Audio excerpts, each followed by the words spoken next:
First of all, welcome to the IEEE IoT Startup Night that's done in conjunction with IEEE and IoT Central. So, how many of you, this is your first IoT Central event? No, don't worry. Okay, quite a number. So thanks for coming out. And I'm curious, how many of you work directly in the Internet of Things in some way? Wow, that's probably 40 or 50%. That's impressive. So I'd just like to say a few thank yous. Well, we've gone right to Wi-Fi. All right, so I'd like to say a few thank yous first. First of all, I'd like to thank Civic Hall. We really appreciate the use of the venue. It's a great venue. I hope you guys have enjoyed the reception area and the food and everything. I'd like to specifically thank Elena Amante and Marissa Mlotek, and Elena is helping us in the back with audio and video, so thank you very much, Elena. I'd also like to thank the IoT Central Organizing Committee that includes Michael Wang. Michael, if you're here, if you can stand up. Michael's in the back over here. Bart Shappy, if you're here, you can stand up. And Cynthia Lyons, if you're here, please stand up.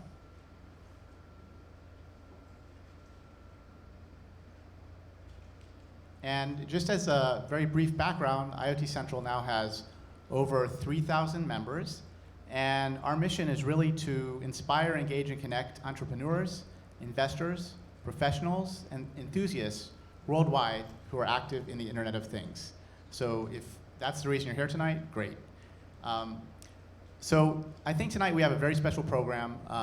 It's IEEE's Startup Night, IoT Startup Night, and they've been great to work with. And I'd like to introduce, first I'll mention and I'll do a formal introduction of Oleg. This is Oleg Logvinov and Brenda from the IEEE.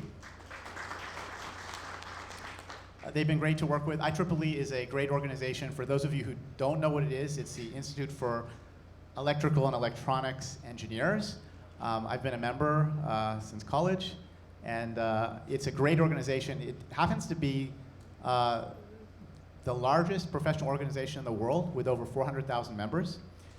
And I'd like to introduce Oleg, who so Oleg is the Director of Special Assignments in ST Microelectronics Industrial and Power Conversion Division.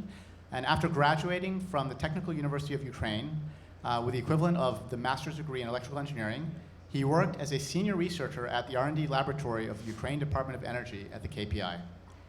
During the last 25 years, Mr. Logvinov has held various senior technical and executive management positions in the telecommunications and semiconductor industry.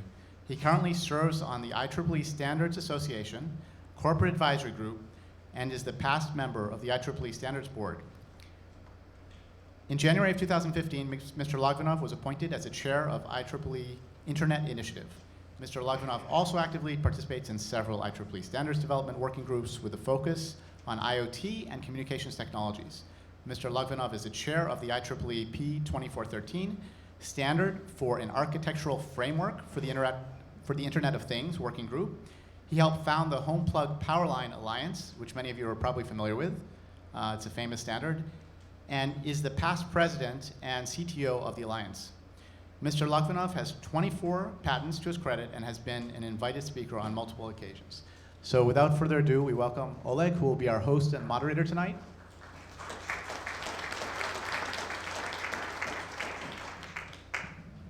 Well, thank you very much, Mitchell. And first of all, I would like to really give a round of applause to you and your organizing team for making it all happen.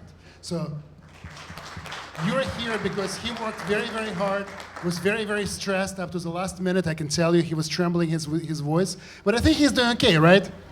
Sounds fine to me. And of course, I would like to thank Brenda Mancusa, come over here, who works with me, and she is actually IEEE staff. I'm an IEEE volunteer. I work for ST Microelectronics. And we have done probably, 6 or 7 of those events this year? This year alone, yes. And we would like to continue that. Why do we do that? Well, it's very simple. What Mitchell told you is absolutely correct. The point of those gatherings is to bring together people who are innovative, entrepreneurial, bring new ideas and innovation to the forefront of the technology. But connectivity with large-scale enterprises, with investors, with educational communities, with academia communities, are very important. And that is where IEEE comes in play. We bring the scale to those local discussions. So if you think about it, it's a local conversation that is brought to the global scale. That's what we do. And we have done enough of it this year. So what is this night about? Well, first of all, if you let me talk about IEEE, right? Okay. So I'll take this opportunity and I will talk a little bit about what IEEE is. As Mitchell said, it's really the largest professional society. We have over 435,000 members pretty much in every country of the world. IEEE hosts more than 1,300 technical conferences worldwide every year. We have over 9,000 active standards that help you to communicate. Wi-Fi, right, 802.11, that's IEEE. 802.3, which is Ethernet, it's IEEE, and the list goes on. HomePlug, 1901, it's all IEEE. Besides that, we also invest a lot into the educational communities. But lately, IEEE has been focused on something that hasn't been that visible to all of you. It is the engagement with the industry. And we thought, what would be the best way than engaging, starting with the startups, allowing startups to meet established enterprises. And when you will meet our panel, you will realize there are a couple of small companies there. You know, you probably have seen the name of those companies before.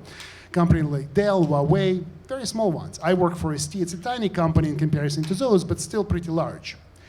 And what we're trying to create is this environment in which we can exchange ideas, cross-pollinate, and educate each other. Adding to that, the competency of what academia can bring, competency of what educational platforms can do, what we can do with the information the startups that have presented here, later on, exposing those use cases into the standardization process as essentially litmus tests validating if the standards that we're developing, hitting the mark, if they're doing the right thing, is very, very important. So I'm delighted to see so many people in this room. I'm delighted to see great startups that we picked for this competition tonight. But it's not really a competition because everyone is a winner at the end. This is going to be a dialogue. Each startup will have an opportunity to present for 5 minutes, but then what happens? Then the tables turn. The startup has an opportunity to ask the panel the questions they would like to have answered. And that is an opportunity to tap to this wisdom of the people who have spent a lot of time in this industry, have been able to push it forward, and contributed a lot into the progress of IoT in general. So let me tell you a little bit about IoT initiative under IEEE that actually is sponsoring this evening today. IoT initiative was designed and launched a couple of years ago with the goal to actually accomplish exactly what we're talking about. Bring academia, science, industry, startups, entrepreneurs, students, young professionals. We even have high school students that participate in our events together. Create an educational platform, gather thought leaders, create what is missing. And I do chair as a standard development project called IEEE P2413, which is an architectural framework for Internet of Things. Why? Because that was an outcome of our engagement with the industry. We thought, what is missing? What do we need to create in order to be able to enable this cross-domain interaction that is safe, secure, and protected? And we thought that an overarching architectural framework is the answer. And that's what we're working on. And if you look at the roster of the companies involved, they represent who is who of essentially of industrial IoT market today, including Cisco, Huawei, and the list goes on. So this is why we're here. And you see another banner here called Internet Initiative. It's another wonderful initiative that was born under IEEE umbrella. You probably have heard about safe harbor issues and what pain it causes the industry. Sometimes policies that govern internet are developed in not complete ignorance, but not as well aware of technology as they should be. And sometimes technologies get developed without full awareness of what policies that they need to support. So what we're trying to do in this initiative is to bring policymakers and technology developers together so we can eliminate this gap. We can create the environment of cross-pollination and cross-education. So there is a paradigm shift from policies developed independent and technologies developed independent to policies and technologies developed together so they do benefit the humanity. So we do have the environment that allows us to benefit from this internet that truly doesn't know boundaries. Because think about it. Bytes and bits don't know where the country's border is, but policies do. And we need to enable, in this very complex environment, communications that never stops and allows us to create this wonderful world of tomorrows that we all dream about. So that's why we're here. That's why we hold those events. This is probably the 6th or 7th event this year. We'll continue next year, and you'll probably see us again in New York City next year doing exactly the same thing, hopefully on a larger scale with more of you involved. And we'll continue this dialogue because this is not just one-off and forgotten. We have a web presence. We have a website on which people collaborate, and I invite you to email us, to reach out to us. Everything is at iot.ieee.org. You will find a lot of interesting information there. Be involved. Get involved. The next event we will do will be in Milan in 2 weeks. A few weeks ago, we did the event in Tel Aviv. We will go to India. We'll go to China. We can spread your thoughts. We can give you the presence. We can give you the platform that can make your company born in the local community of IoTers here in New York visible to the whole globe. That is our purpose. That is the purpose of IEEE. We help you to be global. You help us to create communities and better tomorrow. So get involved. So with that, it is my great pleasure to let Mitchell walk you through the agenda. Agenda is pretty intense today, and we'll try to keep you on time. Thanks, Oleg. So we have several things. We've already gotten finished with the food and drink. If you happen to be super hungry and you have to go out and get something, there still should be some food and drink out there. So we will have a special keynote speech by Dan Ford, who is really head of IoT at Dell Research. Following that, we'll have the startup presentations, which will be 10 minutes each. It'll be 5 minutes of presentation and 5 minutes of Q&A, as Oleg mentioned. And then we will have some member announcements. So if you have something that you'd like to announce, either you're looking for a job or you offer some kind of service, or you're offering something free for the community that could be of benefit to IoT startups and IoT companies in general, please save that for then. And it will have like 20 seconds, can fit it in 20 seconds.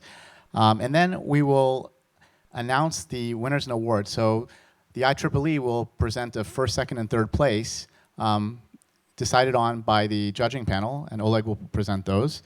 And then we'll have special awards, we'll get it done, by Mitch Myman, who's the president of IPS, Intelligent Product Solutions. Mitch, you want to stand? And then we'll have an award from Alana Jesse at Indiegogo. Would you like to? And Jennifer Latorja and Luke Shantz at SoftLayer. You want to stand? Thank you. And also Adam Boyajian at WeWork, and he's right in the back. Okay, so we're going to go through things. Just some housekeeping things. This is the Wi-Fi. I think you'll have better luck with Wi-Fi here. So if you need Wi-Fi Civic Hall event space, password is Lafayette 156. And there are Twitter handles on the program. If you don't have one of these programs, everybody have one? If you don't have one, there are some in the back on the chair next to the door. And we're going to go next into the keynote speech. So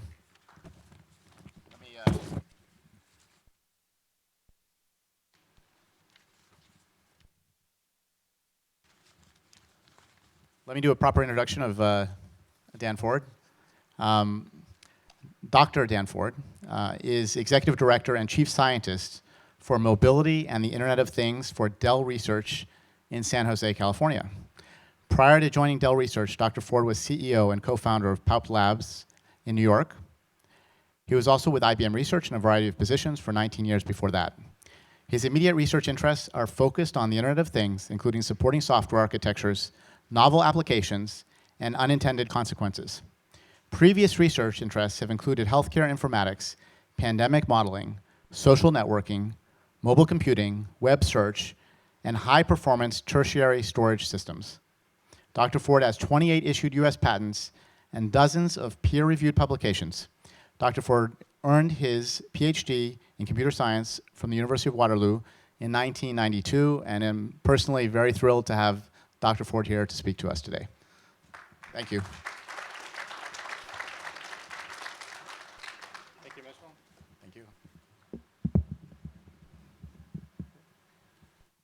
this right. So I've been experimenting with giving talks with absolutely no slides at all. So I'm going commando tonight. So I have like 20 minutes or so, 15 minutes to entertain you. I'm going to try to give you one big idea, which is something I've been working on for about a year or so, and it's what we call IoT computing.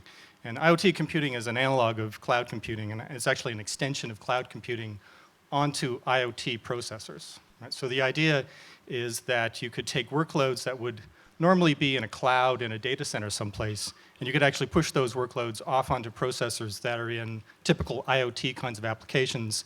So building automation, thermostats, window blinds, things like that. Things where there's an embedded processor which has power, some reasonable amount of network connectivity, and that you could then leverage the processing power. So this is all built on a premise that processing power in the IoT is going to continue to grow. And the premise basically says that the processors that are coming out in smartphones and in tablets are starting to find their ways into the IoT world. And part of this comes from obsolescence, meaning that you produce a processor, you make a lot of them, and they're not good anymore because they're something better. People buy that one, they don't buy the other one, and somehow you have to sell those processors. I actually met some people who had a startup, got bought by Marvell, and that was the only reason why Marvell bought their IoT startup, was so they could ship some obsolete processors that they had. Okay, so basically premise, the smartphone processors are going to go into IoT because they're just going to be the cheapest solution. And the situation that this creates is a lot of processing power which is not really being used. So this is, if you're familiar with Hitchhiker's Guide to the Galaxy, this is the Marvin problem. I don't know if anybody heard of Marvin? Anybody know who Marvin is? Yeah, a couple. So Marvin is this robot with a brain the size of a planet, and he's given the job of parking cars. And so he's terminally depressed, right? He can do a lot of stuff, but he's really not really being used at all. All right. Now I'm going to talk about some research we did. You can find a technical report on this on the Dell Research website. I wish it was a really simple URL. You would think it would be like research.dell.com. They don't listen to me. So you have to go and Google. If you Google Dell Research, you'll find it. It's the bottom of the page. It's DR102.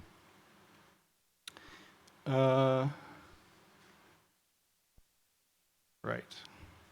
So I brought along a toy just to kind of prove my point.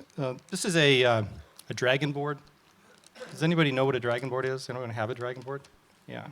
So a dragon board is a Qualcomm 410 processor. This is a quad-core, I think it's 64-bit processor running at 1.2 gigahertz. It's got built-in Wi-Fi, built-in GPS, built-in Bluetooth, video. You know, it's basically a BeagleBone Black or you know, kind of machine, but much faster and bigger. And it goes for $70. And if you've been paying attention, there's also Raspberry Pi Zero, which has come out, $5. Similar kind of, you know, it's the same processing power. But this is the kind of device which is going to start to find its way into the IoT because it's going to be cheaper, right? $70 is still a lot, but it's going to get cheaper, it's going to get more powerful, and it's going to be the thing that everybody just buys because it's going to be so much easier than trying to build your own.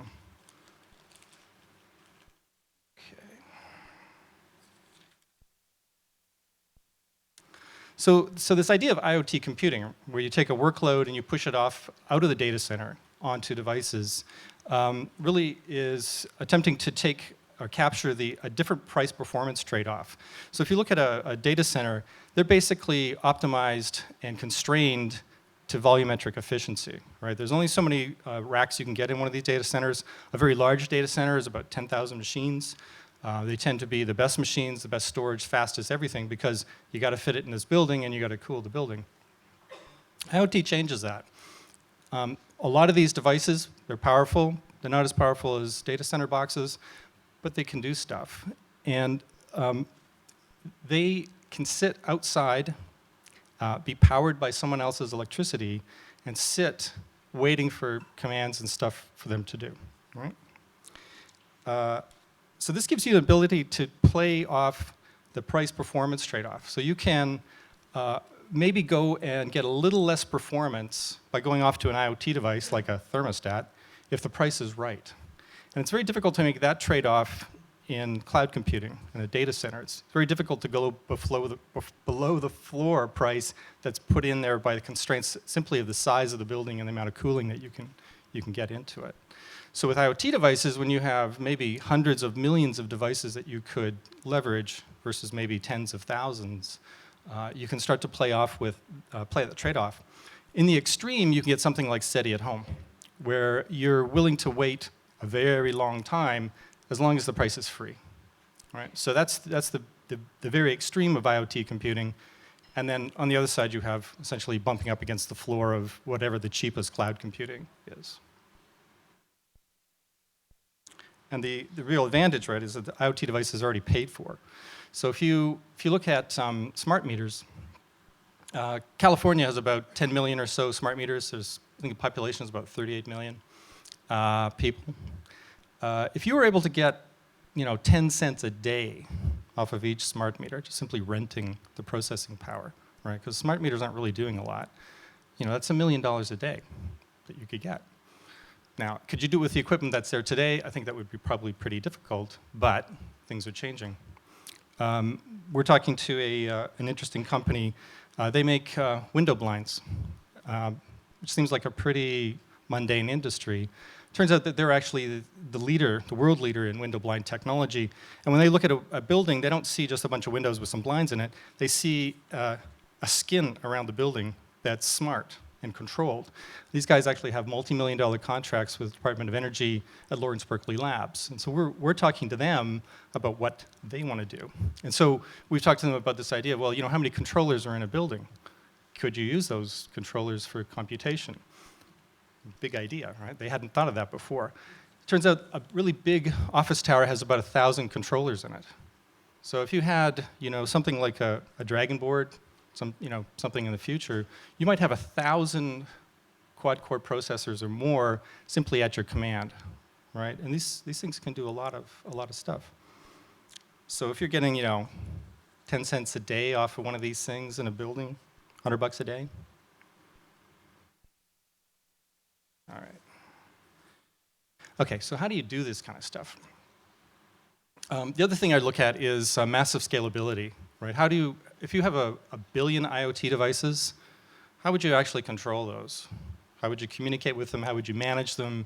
How would you tell them to send you their temperature? Things like that. A billion's a lot. And if you were trying to create the infrastructure, centralized infrastructure to do that, that's a lot of infrastructure. It'd be very expensive and it would take you a lot of time. This IoT computing also has this problem of diverse ownership. If you have a data center, you own all the machines, and you can put them in a very pampered room and keep them, nice and comfortable, and you have people running around tending to their every need. In the IoT world, that's not the case, right? Things get bolted to walls, stuff gets spilt on them, they get too hot. And they're owned by all sorts of people, right? It's not just you. Now, if you're a utility, you may own 10 million smart meters and you're good to go, but that may not be the case. There's also platform diversity, right? There's different architectures for the devices. There's different operating systems that they run, things like that. I mean, in a data center, again, you can control almost anything. Infrastructure costs, I talked about. Another real problem that we sort of struggled with when we were thinking about this idea was economic motivation. Why would anybody do this, right? If I have a thermostat and, why would I do this? It seems like a lot of hassle. And how would I get paid, right? If I rented my thermostat for 10 cents a day, that's going to be hard to really collect on. All right, so the solution that we came up with was to look at blockchains and cryptocurrency. And basically, I think probably everybody's heard of blockchains and cryptocurrency, Bitcoin, Ethereum. The cool thing about blockchains is that they combine a economic model, right, the cryptocurrency and the mining of the cryptocurrency, with a peer-to-peer network. And these two are in a kind of symbiotic relationship. The peer-to-peer network exists because people are motivated to participate in the mining of the cryptocurrency. they get paid for it. And the blockchain exists because there are miners, right, who are maintaining it. So what you end up with is this peer-to-peer network which is self-sustaining. It pays for itself. The network itself becomes the infrastructure for communicating with the IoT. You can start to leverage that, not strictly for doing payments, but you can also use it as a message passing framework, right? Particularly ones like Ethereum, which allow you to put a lot more data into the blockchain. So when you go to a blockchain solution, you suddenly eliminate the problem of infrastructure, right? You don't have to have a big centralized data center manned by people. All of that is essentially outsourced to whoever's providing the mining for the blockchain. The other part that wasn't obvious to when we first started was, you know, the platform diversity, and how do you take a workload and spread it out to a thermostat? And you know, it's an arbitrary workload. You know, that sounds kind of hard. And then Docker came along. All right. So the other kind of part of the solution is Docker. So we're taking cryptocurrencies, blockchains, and Docker, and we're making IoT computing, right? An alternative or extension to cloud computing.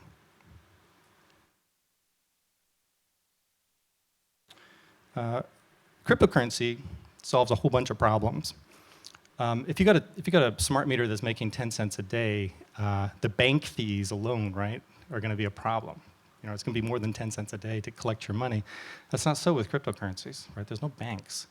And you know, it becomes possible for smaller devices in aggregate to slowly accumulate what it will eventually turn into large amounts of money, and you can aggregate that without having to go to PayPal, get a credit card, or Bank of America.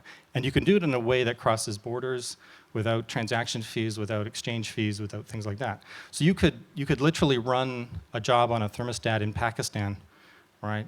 Pay them, and they would return the thing, and they would be happy. Try to do that with PayPal or a credit card or things, it's just not going to work. Another interesting thing that happens is, you know, these devices are not really in the same class as data center devices, right? You know, a data center device might have 12 cores on it, really big processor. But for what it makes up in, or loses in power, it makes up in size, right? You literally have millions and millions of devices. So certain workloads become kind of interesting. You know, if you're Disney or / Pixar and you're trying to render a movie, right, and you're doing ray tracing on the frames, you know, if you got a big data center, you can do 10,000, some multiple of that. If you're able to leverage millions, right, every smart meter in California, for instance, to work on your movie in parallel, every frame being done in parallel, you might actually finish the job a lot faster. And maybe it costs you 10 cents a frame. It could be a lot cheaper. All right. I think I'm almost done. Time? Yeah, almost. I got to say one more thing. So what did we do? So what we did is we took a bioinformatics workload called BLAST, which is basic local alignment search tool. It basically looks for genes in DNA. We took that and we Dockerized it, right? Put it into a Docker container. We did for ARM architecture and for Intel. And then we set up a whole bunch of IoT devices. So we had BeagleBone Blacks, and we had prototypes of Dell's IoT Gateway. So this is a product that's come out. And we connected them together using the Ethereum blockchain. So we ran a blockchain internally. And the only communications that went on between these devices was through the blockchain. So we would put up essentially requests for people to execute Docker containers. The devices, like a BeagleBone, would notice that was happening, would grab it, execute it. It would all be kind of a bit of bookkeeping going on. Execute, took about a minute, and return. The Dell device, the IoT Gateway, was a much more powerful device, and it took 50 seconds, something like that. But basically, we had the full thing ready to go with workloads coming in. We could have been running the workloads in the cloud. Instead, we ran them on the IoT devices. Okay, so the next thing, and the stuff we're looking at now, is fully autonomous IoT computational marketplaces. So the idea is that I have a thermostat, it's in Pakistan, and I want it to start to participate in one of these marketplaces, right? How does it actually get a movie to render? How does it get bioinformatics jobs to do things? And so we're looking at, okay, how do we you can actually run code in blockchains these days. How do we run code in the blockchain that'll create a marketplace? How do we arbitrate a bid-ask, and resolutions, things like escrow and stuff like that. So that's what we're working on right now. And imminently, we're going to be releasing some open source code that we've been developing to support this. So we have a development environment for something called Solidity. Anybody heard of Solidity? Solidity is a programming language. If you looked at it, it would look a lot like Java, but it's not. And it's designed for writing what are called smart contracts. And smart contracts are simply programs which they get compiled down to bytecode. They get stored in a blockchain, and then that code gets executed as part of the process of mining the blockchain. And there's more detail than I need to get into. But basically, that's the code that will implement the marketplace, and that would live in the blockchain itself and execute autonomously, collecting fees and distributing cryptocurrency. So that's going to be out. It's Eclipse plugins, a full editor, full compiler, kinds of things for Solidity. So if you're a Solidity programmer, it's kind of useful. I'm done. The summary, IoT computing, the basic idea is to take all of the power that's going to be produced in the IoT, which is coming from these really, really powerful processors, start to push our jobs down using things like Docker and blockchains as a communications framework. So, understandable? Okay. I'm happy to talk with anyone about this afterwards. I hope you enjoyed it, and I'm looking forward to the panel. Yeah.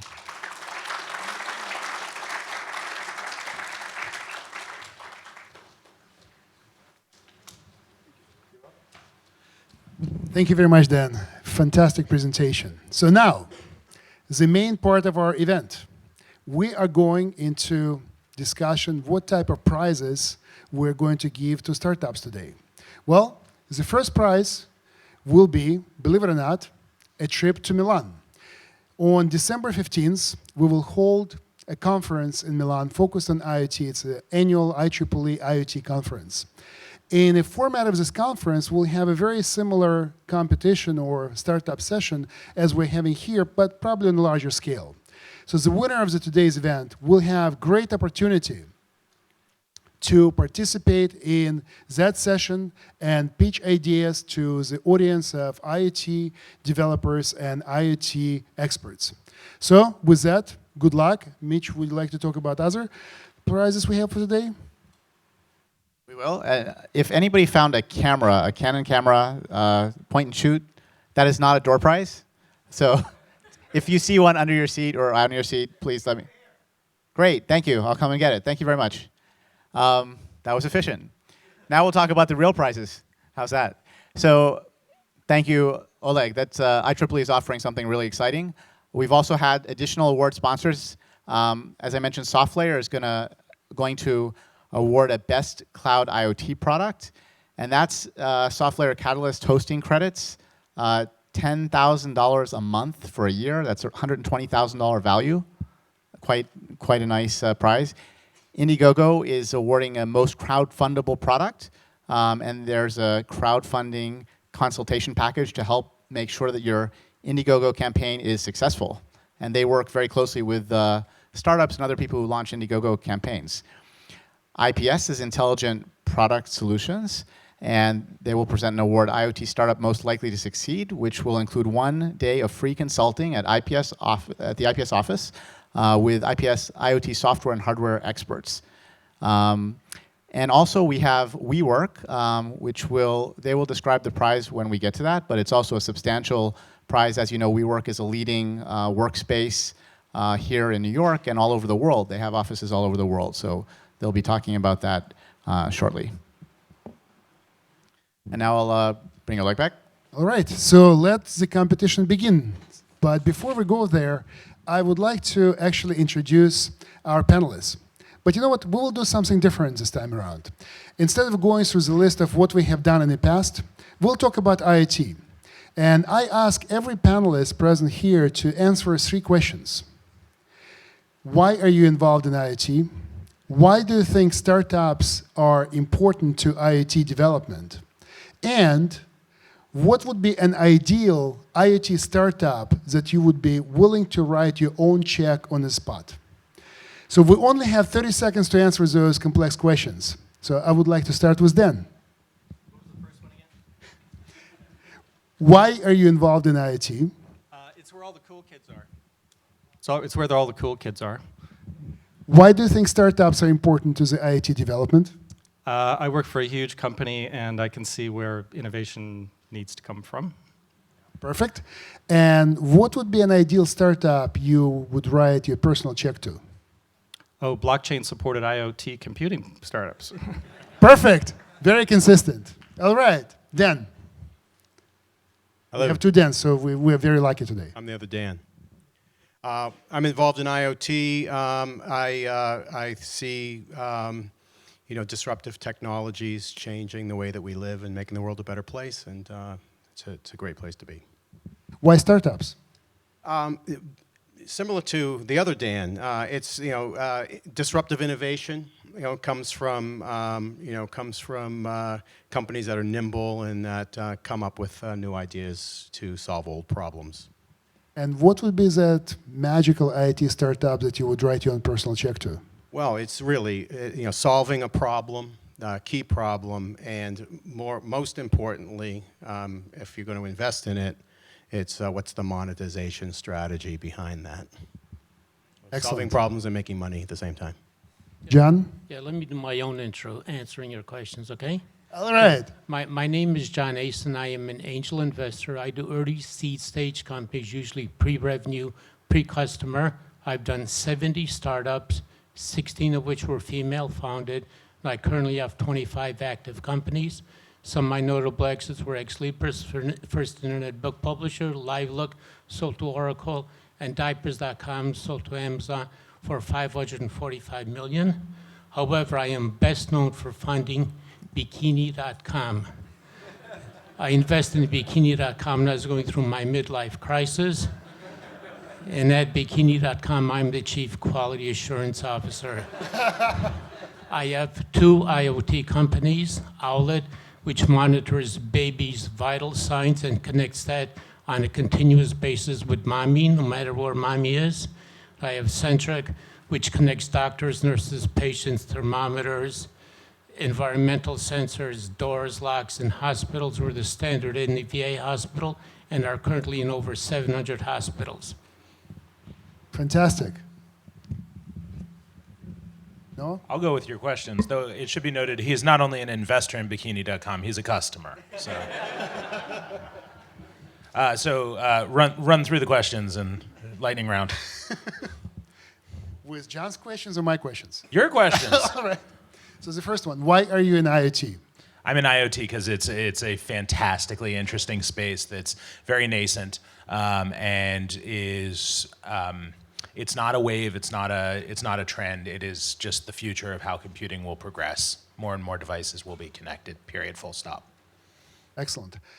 Why do you think startups are important to IoT development? I'll echo the previous sentiments. They're nimble, they can see opportunity and chase after it, and they can be singularly focused. Excellent. And what would be that ideal startup outside of Bikini.com that you would personally invest in? I make products, so I don't write the checks. I take them and I turn them into products. Okay, fair enough. My turn. Chuck. Thank you, Oleg. My backgrounds, I come more from large industry.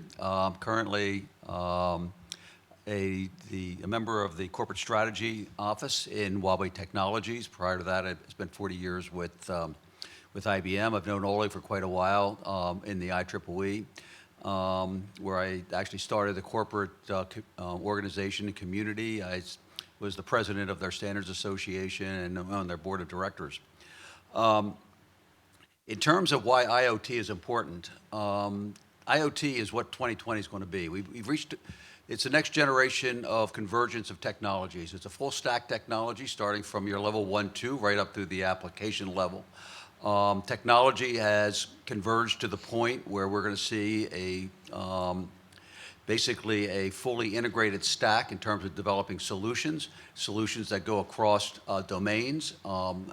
a phenomenon that we haven't been able to support in the future. We've all heard about the projections of the number of devices, the 50 billion active devices, 300 billion passive devices in 2020, so we know the world is coming. So it basically is the future. And right now, it's at its nascence. From a large company perspective, a lot of work's being pursued in the architectural structures and infrastructures and requirements. And that's why startups are so important, because there's a lot of innovation that's required to drive this technology forward. And in terms of what I would look for in IoT from a startup environment, are those technologies which are going to facilitate the development of an integrated infrastructure that allows us to deploy these technologies in the future. So with that, Oleg, I turn it back to you. Thank you, Chuck. Fantastic. Well, a round of applause to our panelists. Okay, now we're launching into our startups. So here's what we're going to do. The format will be very simple. Each startup has 5 minutes to present, and 5 minutes is sharp. So 5 minutes is up, you're done. My suggestion, if you're not fitting, try to get to your closing message and cut some slides in the middle. Then you'll have each startup 4 minutes to ask panelists tough questions, because the life here is bidirectional. Panelists will ask you a tough question, but you can ask back. And this is a dialogue that can help you to enrich your vision of your own business and how to move forward. With that, Mitchell, are we ready? Okay, we need the drum roll. We don't have it. So let's go with the first startup.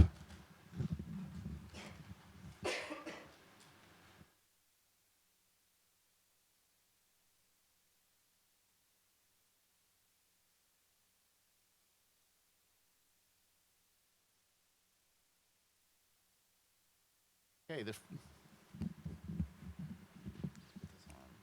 first startup is Argo Labs.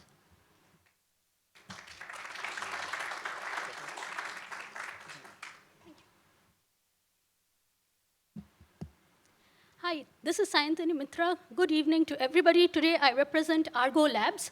We stand for Advanced Research in Government Operations. It's a startup based in New York City, started by a bunch of students from Center for Urban Science and Progress at New York University. We just graduated recently. Why we came into this field? We think that public administration is about 100 years old, but the practice of administering it to the public is extremely old. It is ad hoc and it is organic.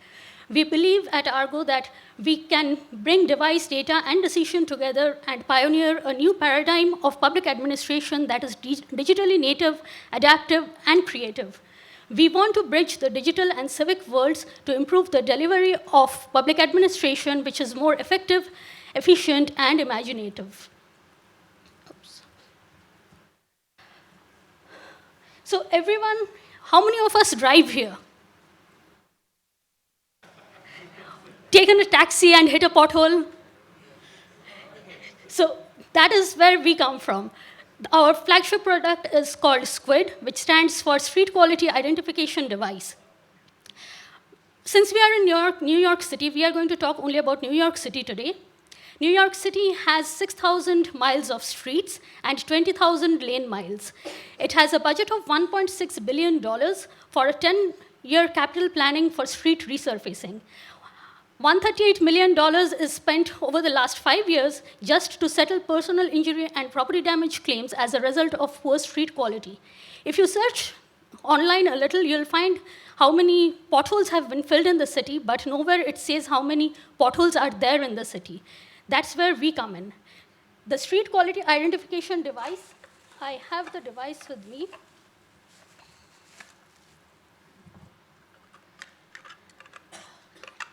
It's, as Dan was saying, it has a Raspberry Pi. It has a camera, which is here. It has a GPS and an accelerometer. I can pass it around if you would like to see this.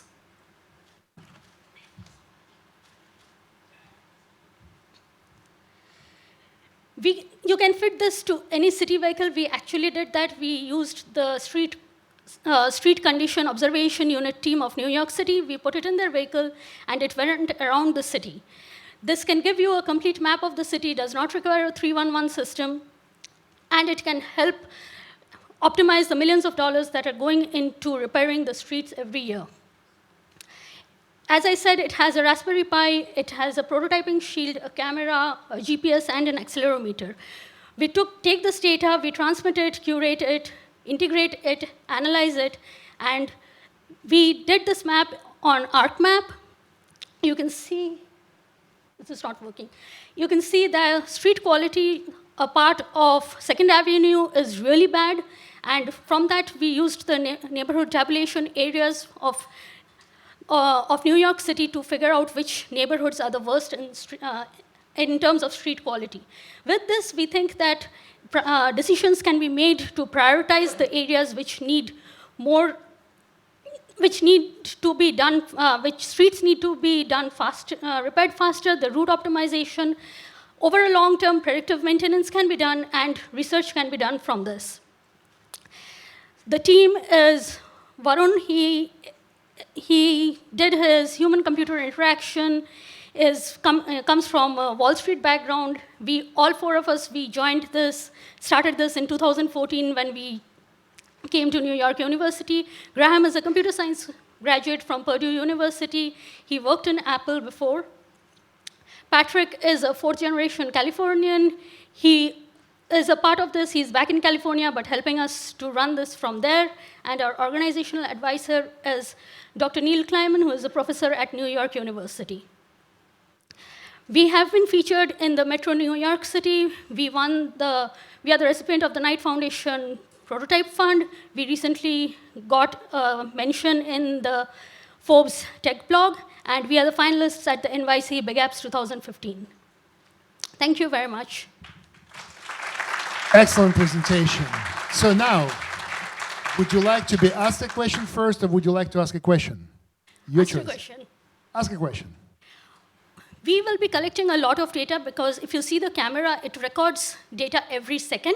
So how do you think that when we are not focusing just on New York City because we are going to different cities slowly, Syracuse has already asked us to do it in their city.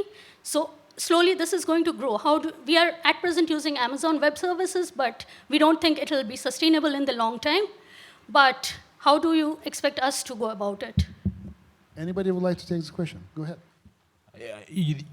You're going to have to get very, very big before you can reach a point where AWS won't be your most efficient solution. Yeah. If you're planning on doing this outside of the US, you simply will not be able to build the data centers internationally until you're absolutely massive. Exactly.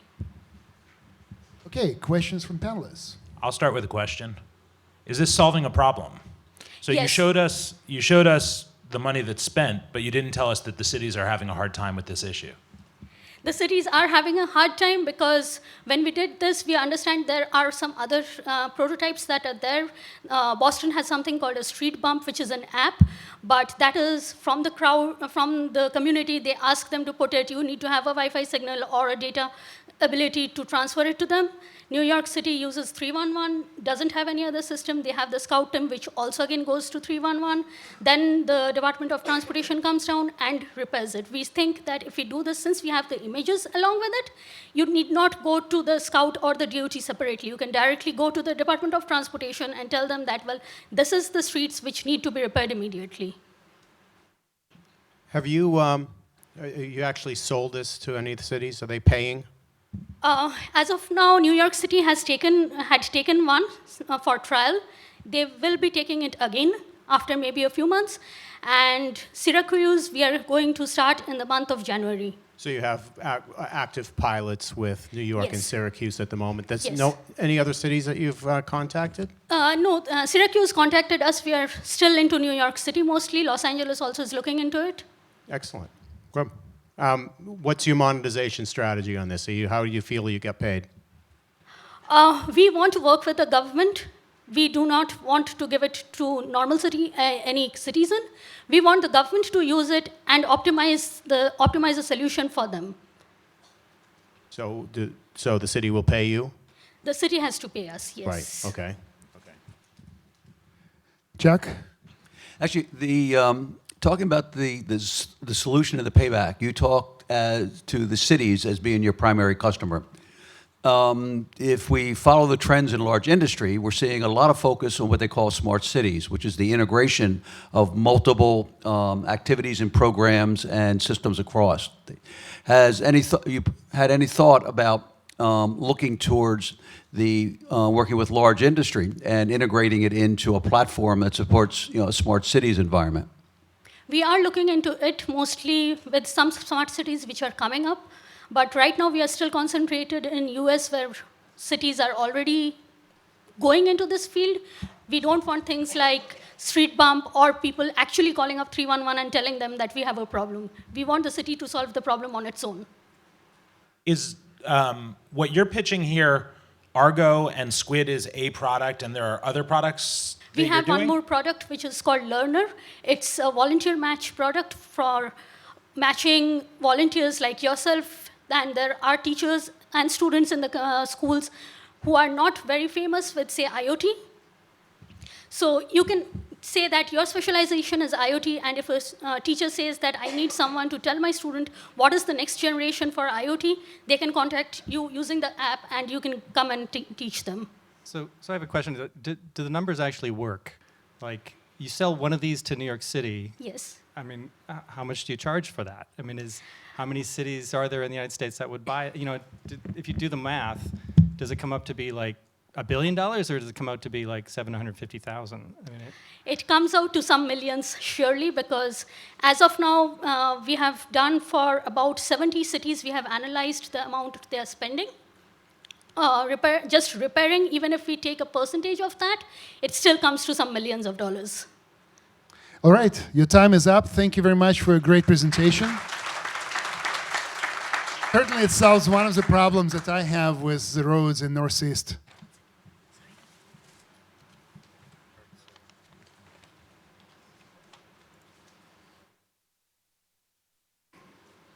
So Lumify.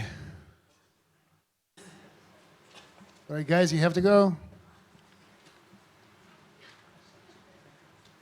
Kristen Cattell from Lumify.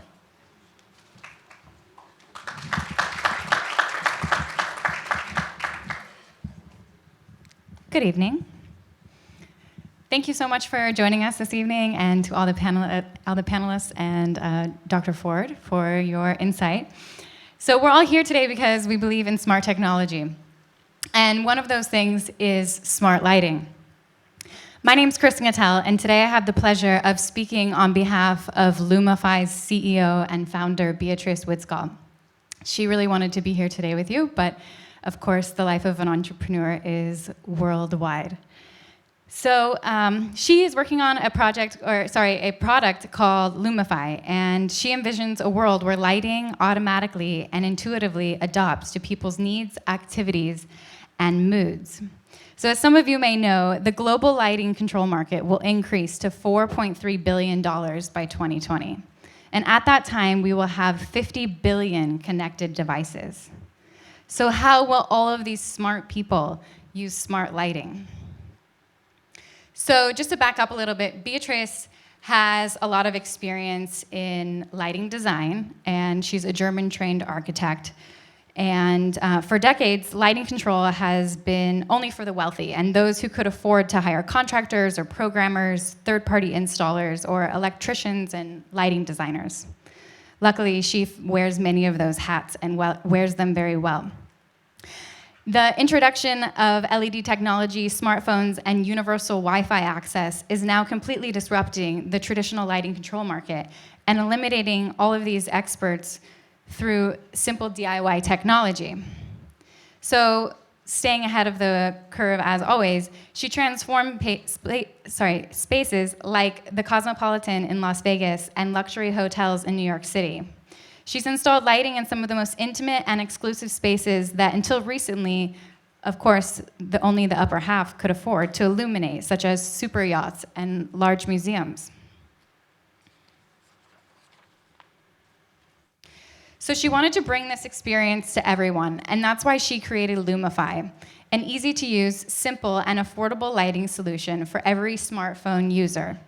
So let me show you how it works. My colleague Jason is here, and he's installed a couple of our lights over here in the corner, if you can see. If you can't, you're more than welcome to get up.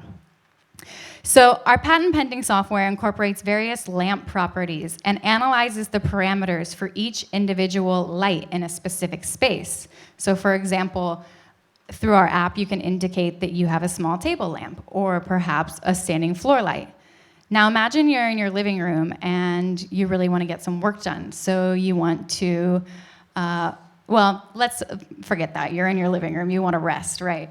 So let's go for that. It's going to change your mood. You can indicate which type of environment you want to create, and therefore that will affect your health and your well-being. Now, thanks to the Internet of Things, we can integrate a Wi-Fi chip directly into any LED bulb and control it directly through a smartphone as a convenient remote, just like Jason's doing from all the way over here when our lighting source is over there.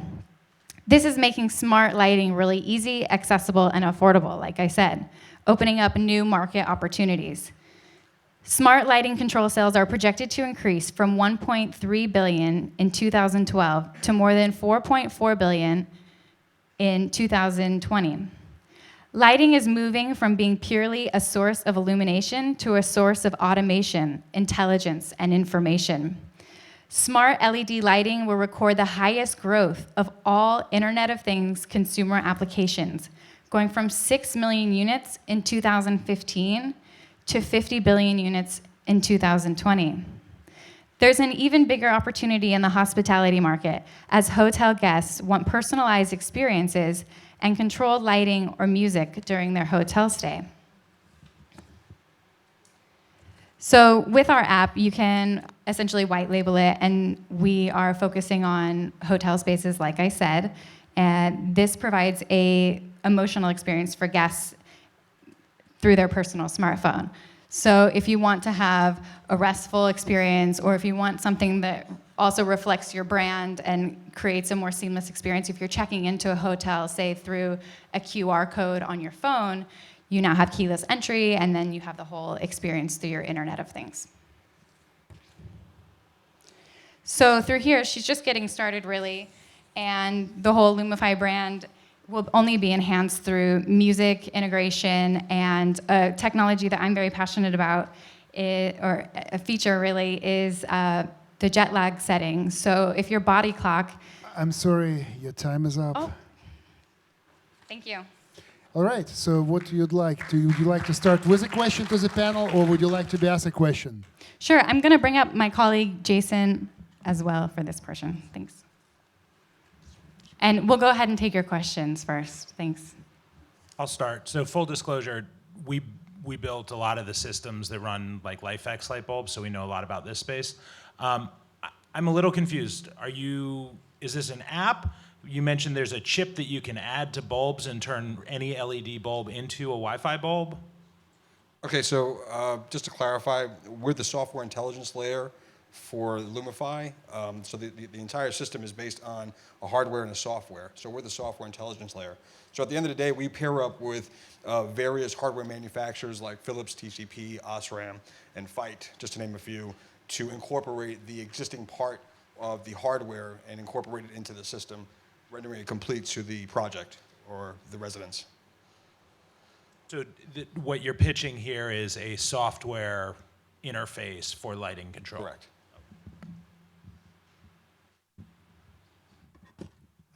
Quickly, what's the barrier to entry? I would think that Philips will have something similar to this, or any big lighting manufacturer. Is your differentiation that you're a layer on top of any type of lighting? Or what's the key differentiator over other lighting control applications, basically? Well, our claim to fame is primarily that we have, because we work with many hardware manufacturers specifically, we're an agnostic system, an agnostic software system, so we can speak to multiple hardware manufacturers simultaneously. On top of that, Beatrice has spent many, many years in developing the app from a UX UI perspective. So with her rich in design, as giving the end user the opportunity to not necessarily work with the technical elements of it, but really just enjoy the app and kind of free flow, if you will. And so Lumify today has a number of customers? Currently, we just We just got out of a really great panel, something like this. It was like a mini Shark Tank with Barry Sternlicht and the Starwood Capital Group. So he gave us the proverbial nod, and we're actually working on 4 projects, one being the Baccarat Hotel, and in New York City, of course. And then we have, we just landed the Ace Hotel, and we're working on the Even Hotel and an integration of the 7th floor. So we have a couple of things lined up currently. So your primary go-to-market is through venues as opposed to through the OEMs? Correct, exactly. We're taking it directly to the hospitality community. So we're working with the hotel owners or the brands or the hotel's reps to really get them involved, have them understand, give them an education of what lighting in the future is going to be like, and to really get on board. And they're giving us opportunities to integrate the system into their suites and really give the guest user an opportunity to work with the app as it relates to lighting and their experience within the room. Would it be true to say that your CEO decided to create this product out of frustration, not being able to do what you wanted to do with Spaces? Yes, absolutely. So the story goes is that she was working with one of her high-profile clients, and I believe it was a super yacht, and they were working with a legacy system at the time, and I don't want to drop names or anything like that, Crestron, and the owner of the system actually realized that it wasn't intuitive enough. It wasn't smart enough. It didn't allow for flexibility or functionality, and it was really dry on the user interface. So Beatrice and her engineering staff reversed engineered the system and took out the elements that which kind of hunkered down the system, primarily the hardware. And obviously the hardware is a bulb and a gateway, and then you have our software intelligence layer. So there really is nothing as far as the hardware is concerned today. But working with a legacy system, you have a $30,000, $40,000 system, and you have a special room that's designed to house it and stuff like that. We're moving away really far from that. So this is what her client wanted, and lo and behold, she created the Time is up, sorry. the Lumify system. Thank you for your Thank you, presentation. Appreciate it.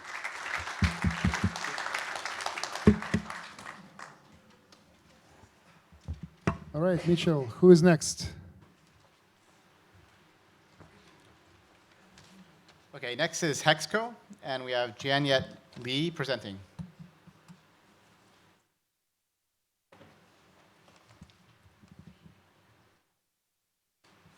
Need this.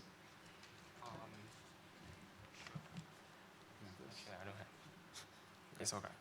Just put it right here. So hello everyone. I'm excited to be here, and thank you for having me here. My name is Janyet Lee, and I'm the embedded hardware engineer for Hexel.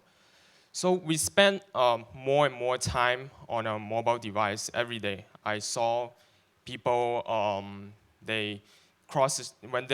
they were crossing the street, they stare at their mobile phones, the tablets, and even though they are just a few footsteps away, they're texting each other.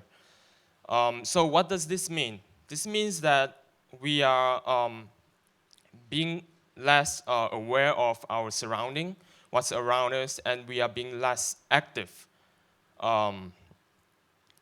being physical active. So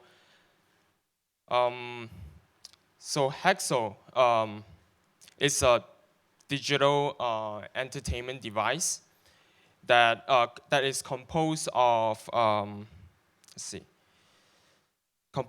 the NFC scanner, NFC tags, and it connects to the apps. So it's a system.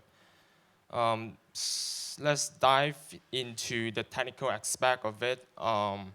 So how it works is that this system diagram describes how they're connecting, working together. So the NFC scanner, it communicates with the communicates with the mobile device through Bluetooth, and the mobile device is connected to the application server, the web server, and database server. So let's take a closer look at the functionality of Hexel. So it has the capability of NFC reading and writing the programmable NFC tag. In fact, let me show you right here. This is our prototype. It's NFC scanner, and it has Bluetooth that connects with the our dedicated app, and it scans sticker tags, NFC tags like this. And another functionality of Hexel is it communicates with an app and transfer image over Bluetooth to the NFC scanner, so the image actually gets stored on the device. And the device also has the capability of displaying images and animations. So let's talk a little bit about the app side. As I mentioned, it works on the mobile apps as well. So we are registering the NFC programmable NFC tag by scanning the NFC scanner. And you are putting these tags on objects. And you're giving the properties of the object, like the name, the categories, like the teaching sentence, and also the questions that you want to ask. So what this means, the apps actually records the information and save it on the server. And the UID of the NFC tags is associated with the object here. And the next time you play with an app, which is the app we developed here is called Hexel Play. So when you start the game, when you scan you scan an object, it will tell you what the object is. So Teach Me, right here, one of the game that we developed is Teach Me. It teaches about the objects. And Quick Pick, it challenges the user by adding distractors and time limit. Flyby objects prompts user to catch the objects that is appearing on the screen. You have to, as a user, you have to go around and scan those appropriate objects around you. You try to catch them. And other games in development are Hexel Relay, where 2 or more teams, they compete with each other and try to bring their favorite objects to the NFC scanner. And last but not least is the Magician's Might, where you are on a quest, you are a wizard that on a quest to defeat creatures and monsters. So you're dealing damage to the monster by pointing the NFC scanner on the objects that you want to use. Time is up, I'm sorry. All right, sure, no problem. So thank you for having me here, and I'm open to the floor for the questions. Yeah, good Questions? Are you a technology company or a game developer? We are kind of like a little bit of both. We started as the app company. We're developing educational apps for people in the autistic community, but we're expanding our business. We want to, because we see the problem of people being disconnected with the physical world, but they're focusing a lot on their mobile device.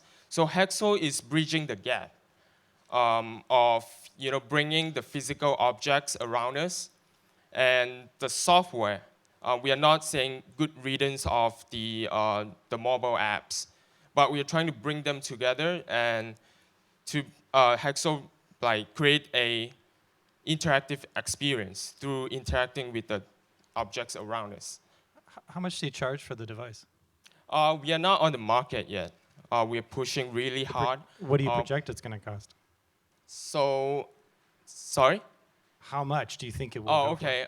So this is our prototype, and we got a quote like around $45, but it's not final because the more we manufacture, the lower the cost is. How many do you project you will sell? We are not on the market, and we're pushing really hard to raise funds. So we are targeting around 1,000 or more in the first phase. And once we get the money, the fund, we'll be able to manufacture more and bring the costs down. Why make the device? It seems like much of this could be done just on the phone. So what's the purpose of the hardware?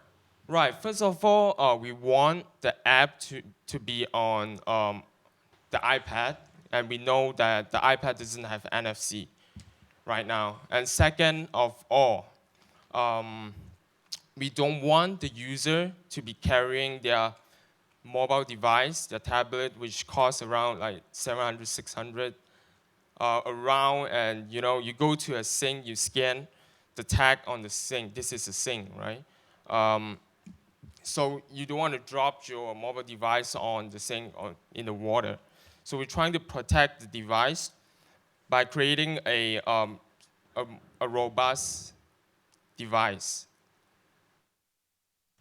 Can you help me clarify the long term? What is your target market, and what is the target focus? Consumer, commercial, medical. I'm a little confused in terms of what you're targeting, and what you envision the size and the opportunity to be. Right. So this is a digital entertainment device. So we want it's suitable for all ages. So we want the products to get to the market, like the homes, even schools.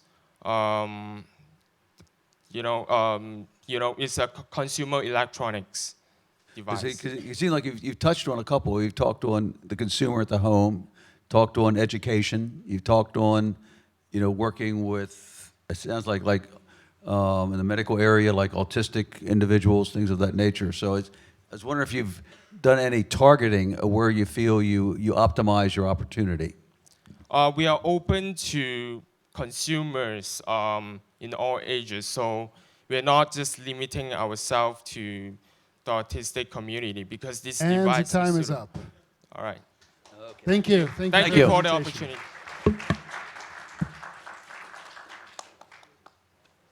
Thank you, Jian. Next up is Kalida Energy, Rafael Carti.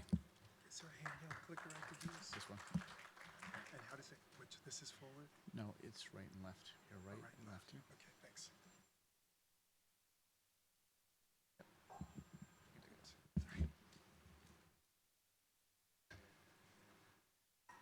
Good evening. Thanks for inviting us to present tonight. I'm Rafael Carti. I'm the co-founder and CEO of Kalida Energy.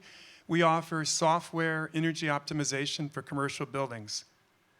Have you ever had to do this to be comfortable in your office? It's a bit of a problem in office buildings. There's tremendous waste. The Department of Energy estimates 30% of energy is simply wasted in buildings. That's a $58 billion annual cost here in the US, 340 million metric tons of unnecessary carbon pollution, and yet we're still not comfortable. We're attacking this problem in 3 ways. First, we're using occupant data to find out when people aren't in the space to turn the conditioning off or turn it down. Second, we're using machine learning to create predictive models to determine the optimal control strategies for air handling units and chillers. And third, we're monitoring for air handling units that are operating outside of their intended control strategy to turn them off. Let's see how this works. She's at her desk using the Kalida app. That gives us information real time on presence down to the zone level. That allows a visualization of who's in the space and also comfort information I'll get into later. In the background, Kalida's using information from the building management system, perhaps from Johnson or Siemens, to get information like what's the temperature in the space, and then turning to smart metering and other metering sources to get energy use data. From that, predictive models can be built to create the optimal control strategies and set points and schedules and feed them back into the BMS. And also in the background, we're looking to monitor those air handling units to make certain that the only ones that should be on are on. Digging down a little deeper, we started with predictive control, and recently we've introduced an occupant app, and that allows two different things now. One is, with one click, occupants at their desk in a conference room can get information on both their comfort and presence. Now, if you walk into the office at 7 o'clock, and it usually doesn't get started till 8, and it's hot, you can indicate you're too hot or too cold. That can be visualized for the facilities management team, but even more importantly, over time, it allows us to build predictive models of occupancy in the space down to the zone level. So we're learning the actual use of the space and cutting tremendous waste. We're differentiated from companies in the first column as an example that only do predictive control, or the second column that only do occupant-based reductions. We combine both for maximum savings and to handle a broader range of use cases. We also balance the needs of property management and occupants in our solution. In a 1.4 million square foot office building in Houston, we achieved, through changes to the HVAC operating plan, a 12% whole building energy savings year over year, weather normalized, and 28% from the HVAC system, demonstrating our value proposition. Our solution is SaaS. It lives in the cloud. There is no hardware. There's no CapEx. We're very light touch.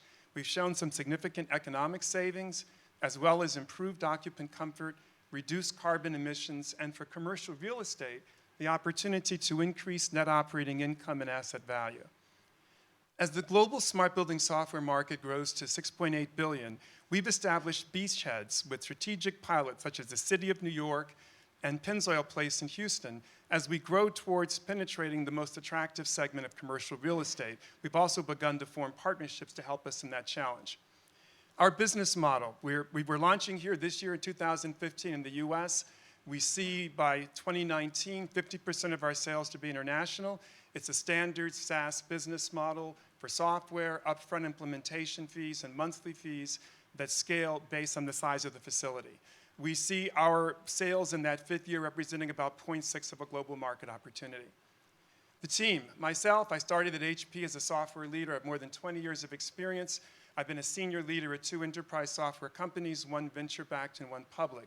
My co-founder, Timothy Lynch, has 30 years of experience as an energy engineer in buildings. He's on the board of the Association of Energy Engineers here in New York, and he teaches at CUNY on facility management. That's where I met him. Max here in the audience is a senior developer with 7 years of enterprise experience from Barclays, and he co-founded a startup when he was in college. And Jamie's a user experience designer with experience both from artistic and technical disciplines. We've established some strong results already. On the right is a quote from one of our customers. We've commenced a seed raise to hire more engineers for product development, acquire more customers in business development, continue the current patent pending, and make 2 more patent applications. Please join us in helping to reduce that 340 million of unnecessary carbon pollution by using all the data in buildings. Thank you. Fantastic presentation. Would you like to ask a questions? All right. I like it. I was just going to ask the last slide. You answered my question, which was intellectual property, what you were doing, because it seems like it's a great idea. I like it because it takes existing hardware and integrates it, and nobody has to buy anything. The only hardware you might use is a gateway just to plug in to get data off the network. Yeah, but I think other people are going to think about this, especially the HVAC companies, Johnson Controls, so on. So your intellectual property is probably going to be the key thing here for you. Starting to work on 2 more patent applications. And your monetization strategy, are you expecting monthly fee or potentially savings share with the buildings?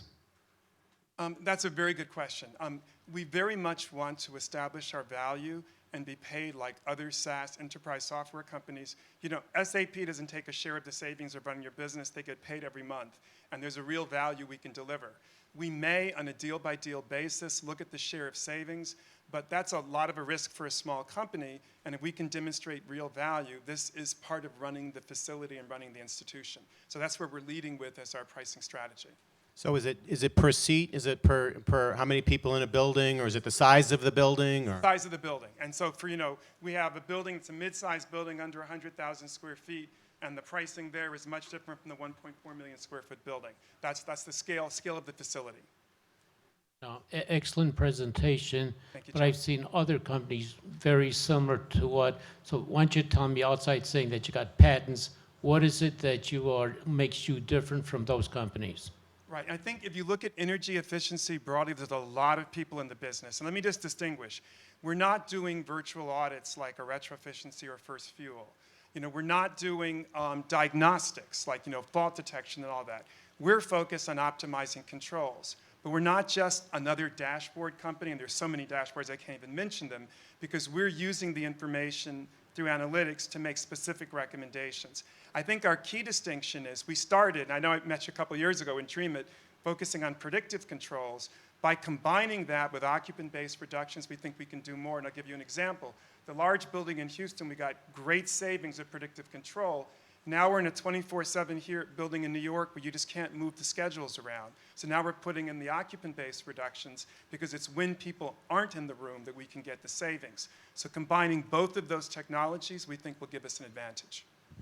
As the hardware and facility management companies that are already installed in these places, as they continue to look for new revenue opportunities, they'll increasingly be looking at, and they are looking at this type of automation. How do you defend your company against them sort of trying to hip check you out by locking down their APIs and making it harder for you to integrate? That's a very good question. I mean, those large hardware control companies oftentimes do protect their customers very strongly. And the key thing is for the customers to want it. I mean, what the customer says, to manage our facility, we want you to be able to interface with these. These APIs are already there. They're already being interfaced with for things like demand response.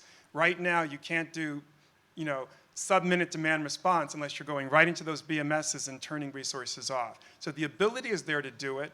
If the customers have the will to ask for it, it'll happen. But the biggest answer to your question is, as soon as companies like ours make enough noise, they're either going to maybe do a licensing deal, a biz dev deal, or they potentially are exit opportunities. Companies like Siemens and Schneider are very acquisitive.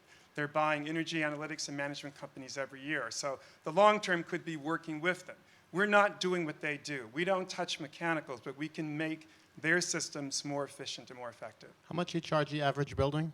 It's really just scales. say A small building, under 100,000 square feet, 60,000 contract, much, much higher, larger. It's based on the opportunity. The energy spend varies very greatly.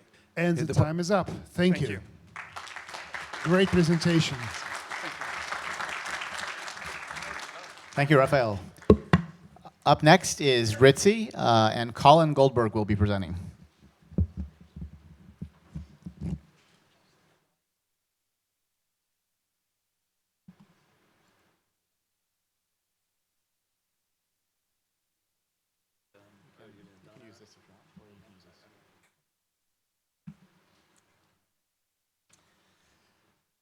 That was a hard act to follow. Good evening, everybody, and thank you very much for having me here, and I'm very pleased to present Ritzy. Welcome to Ritzy. So Ritzy is in a very different position from, let's say, the previous product. Ritzy is a rule engine aimed at SaaS and IoT. How many of you are familiar with a rule engine? Know what a rule engine is? Okay. So if you know about, let's say, if this, then that, if you don't really know what a rule engine, that's a rule engine. And I'll refer to it in my description, just a few slides on. But essentially, why Ritzy? So the number of devices in IoT is exploding, and I don't even know how to get to those numbers. As I speak, they're exploding. So what we refer to currently as big data, I think we're talking about little data. So how to manage this explosion, how to manage the devices, how to manage the data streams that are coming out of these devices, how to manage change in the devices, in the traffic patterns related to the devices, and the requirements in handling all this. So Ritzy was built to address this challenge. So Ritzy's answer is to use rules. So the point about rules is that rules have a big advantage over hard-coded business logic. So rules are autonomous, and rules can be managed in plug-and-play fashion so that you can add rules and you can remove rules without breaking an application.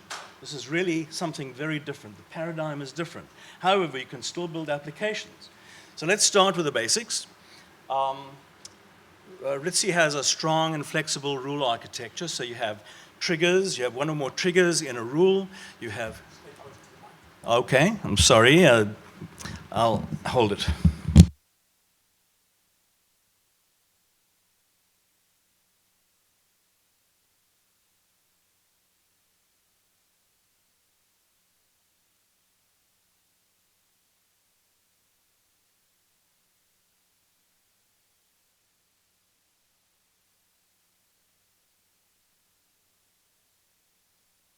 Okay. That works. Ritzy can access any REST API if it's defined and if it's accessible. So that's really how I'd like to compare with if this then that. This is the kind of thing that if this then that has. So essentially, you've got rules, you've got access to REST APIs. So triggers and actions access REST APIs by these defined channels and channel functions. A channel is like Facebook, or it could be like a type of a device or robot. Channel functions are the behaviors that are associated with a channel. Ritzy does not use any SDKs in doing this, so it eliminates the SDK debate. And a feature that really is a game changer in terms of what rule engines can do is that Swagger files. So Swagger, I don't know if anybody's familiar with Swagger, look it up at swagger.io, but it's an up-and-coming definition of REST APIs. This is how you can define your REST APIs. So what you can do in Ritzy is to import Swagger files and have immediate access to those REST APIs within minutes. Ritzy has its own API. So because of that, it rules and apps are groups of rules in Ritzy. Rules and apps can be treated like microservices. Microservices is not a new concept, it's an old concept, but it is gaining popularity, and it can be described as an architectural style that is antithetical to the monolithic applications that we all know and love. So Ritzy rules and Ritzy apps can behave like microservices. Ritzy fits in beautifully into the microservices landscape, and Ritzy rules are like the architectural layer above the microservices that are called. So the heavy lifting is done by those microservices, whatever it is, and the whole world is open to us, and Ritzy is a management layer. And I see that your time is up. Time is up. All right. Okay. Would you like to ask a question or be asked a question? I didn't finish the presentation, but my question is this: I'm a one-man show. I've developed this product with a strong conviction that a product like this with the ability to very quickly adapt and to cater to change is a game changer. But I'm in a very early position. Ritzy has just been born, basically. So my question to you is, from what you've heard, what would be your advice to me as to how to proceed from now? I'm really pre-revenue, pre-customers, pre-everything, but I have a very strong conviction that the features of the product are, even as it's a generalized product, really have great bearing on IoT. So, how does that work for you? I have one thought. I think you're going to have trouble getting acceptance unless you open source it. And then if you open source it, I think it's difficult to get a revenue model off of it. So I think you're in a tough spot. I think you need to try to define who your customer is. Is it the nerdy programmers? Is it some customers in homes? Who's going to use your system? And once you define that, then you can tailor it for those customers. Okay. And does anybody have any feeling for maybe any low-hanging fruit that I can look to first? there's no low-hanging fruit. It's too hard. The challenge, I'll pose a question to you, which is, if you're in the cloud, if now has IoT stuff, they have a large beachhead, and there's a lot of other services that are doing similar things. You also say that you're on microcontrollers, so you're proximal. For those people who are potentially using this via cloud, how do you deal with not being proximal and the issues around that, latency? And secondly, how do you deal with non-REST architectures like AllJoin? Okay. So certainly I've only catered to REST architectures right now, but I think Ritzy could be open to the others. So it's still pre that stage.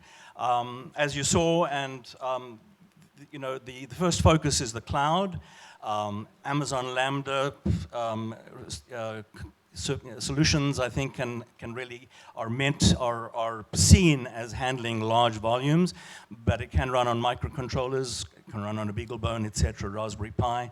So I'm still pre that decision as to, in fact, which direction to go.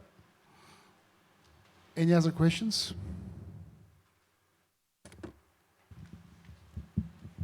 Yeah, I guess I'm kind of following up on your question. I'm sort of struggling with the uniqueness in terms of what the customer set would be. I mean, I wrestle with your comment that in terms of this level of requirement is kind of thing that you find itself embodying itself into possibly an open source environment. So I'm struggling a little bit in terms of where we would target the sort of our customer set here. So am I. That's why I asked you. But thank you. I think. Okay. Well, look at it at ritzy.io. If anybody has any suggestions, any kind of feedback at all, I'd love to hear from you. Thank you very much. Time is up. Thank you. Thank you, Colin. Next up is Blink, and we have Pavel Bayborodin.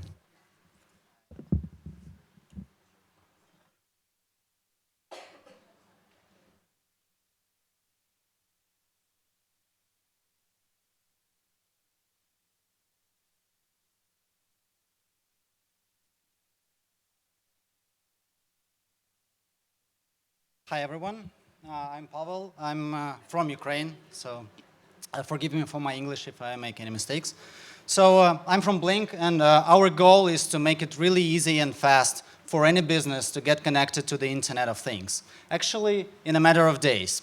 So there were comments that future is here, there will be billions of devices, trillions of dollars in the industry, and it's very clear that everything is transforming. We will be witnessing new businesses, new business models because of the Internet of Things, that all that it can unlock for us.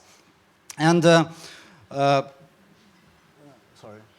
yeah, I forgot that I wanted to squeeze in a quick demo. So if anyone would like to participate in it, you please download Blink from the Google Play for Android. I will try to show a demo for it. Yeah. So. On the other hand, businesses that will not use the competitive advantage of jumping onto the IoT, they will definitely lose. Even McKinsey Global Institute in their latest report says that any businesses that fails to invest heavily in the Internet of Things will unlikely to be able to remain competitive. And if you are among those people who would like to enable IoT for a business, then you actually have two choices. Either to build the technology from scratch, to build the platform from scratch, which is very hard because there are so many expertise fields that you would need to follow, like back-end infrastructure, front-end, also all this embedded software that you will need to develop. Or you can choose a platform, which can be customizable enough to fit your needs. And today, there are lots of companies that provide kind of these services, and most of them are focused mainly on the technology aspect. But we think that there's another very important aspect, which is a user experience. Because with all these billions of devices, people will need to interact with them. They will need to set them up. They will need to make them talk to each other. They will need, businesses would need to manage, monitor, control all these appliances. And this is what we are building at Blink. We are building a platform which provides all the necessary technological components and also applies user experience expertise in each of the components. So the first one, so there are three main components in our platform, which is an application builder, a cloud solution, and embedded software. So application builder is, imagine a Lego constructor where bricks are different bits of interface. You can just plug them together and they talk to all the other components in the system. So we also provide different distribution channels. I would like to demo it later on if I will have time. So our cloud is very optimized for the Internet of Things. It can be run on the Raspberry Pi for $5. It can handle like 10,000 of requests per second. It's open source, so it means that you can customize it to your needs. And on the embedded side, we have a thin layer running on top of your application, which just provides all the communication with the server, with the app, and basically you can build anything underneath it. It's up to you. So we already work and cover all the major hardware and software platforms like Intel, Texas Instruments, Linux as an operation system, Node.js, all the ESP, Arduino, Raspberry Pi, everything there. So Blink started on Kickstarter early this year, and we were supported by more than 2,000 people. It was 500% funded. It was basically a platform that will allow makers connect their projects with the smartphones. So today we are 45,000 blinkers, or actually even more by this minute, and we spent zero on marketing, and Make, which is the main magazine in the industry, called us the most user-friendly platform for controlling hardware over the internet. And it's really exciting to work with these people because we think that they are the ones who are shaping the industry of tomorrow. They are building the use cases that they will use and their relatives they use. And we already see that Blink helps them to move from an idea to a prototype, to a more tangible prototype that they can share with others, and then scale it. So we hear these talks that people are building it. So considering Blink in their commercial applications. So we have our business model is targeted to two audiences. Makers we are starting paid services on their side, and for businesses we will also provide paid subscriptions based on the amount of users or devices connected to it. So unfortunately I'm out of time, but you can scan this QR code with your phone and you will instantly control the small project that I just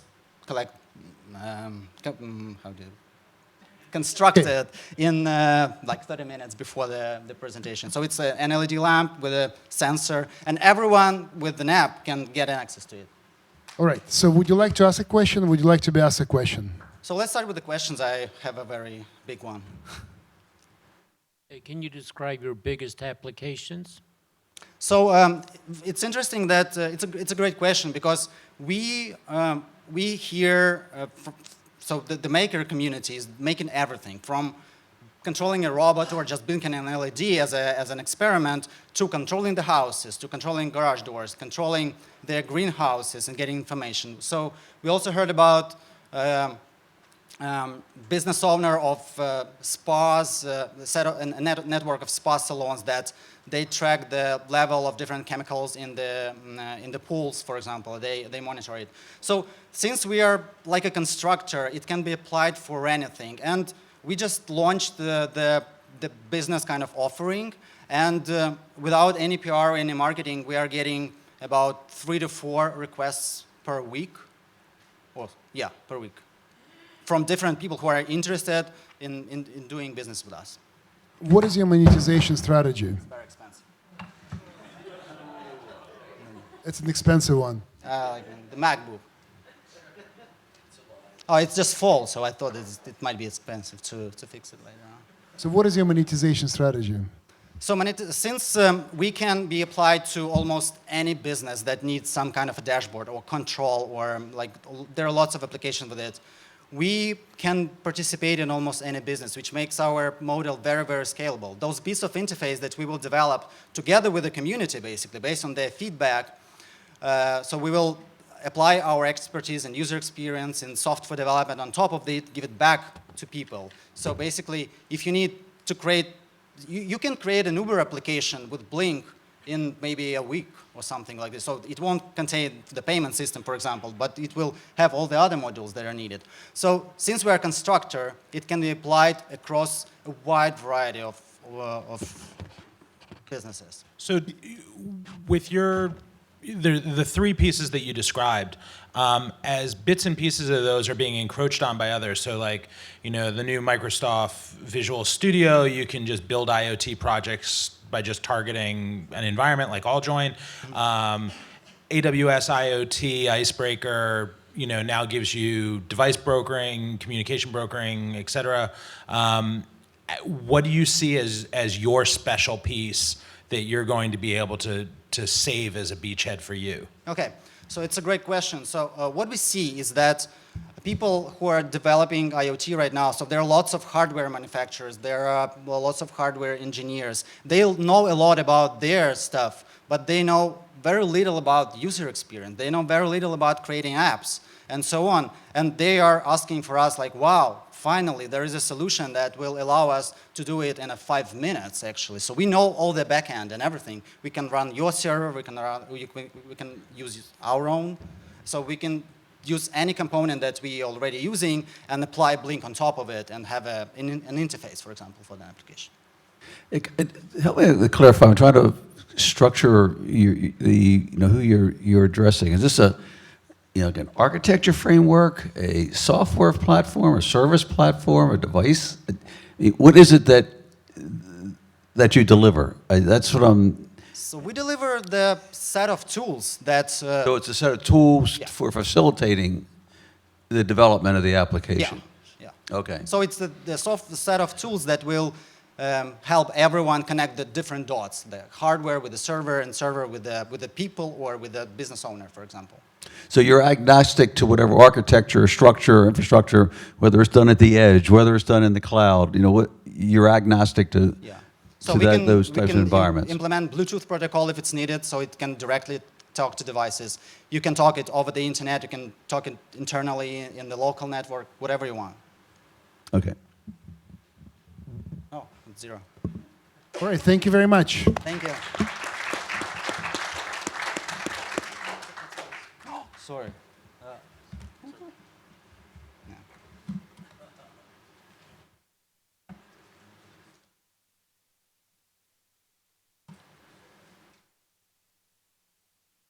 Next up is LoudHeller, and Jack Chen is presenting.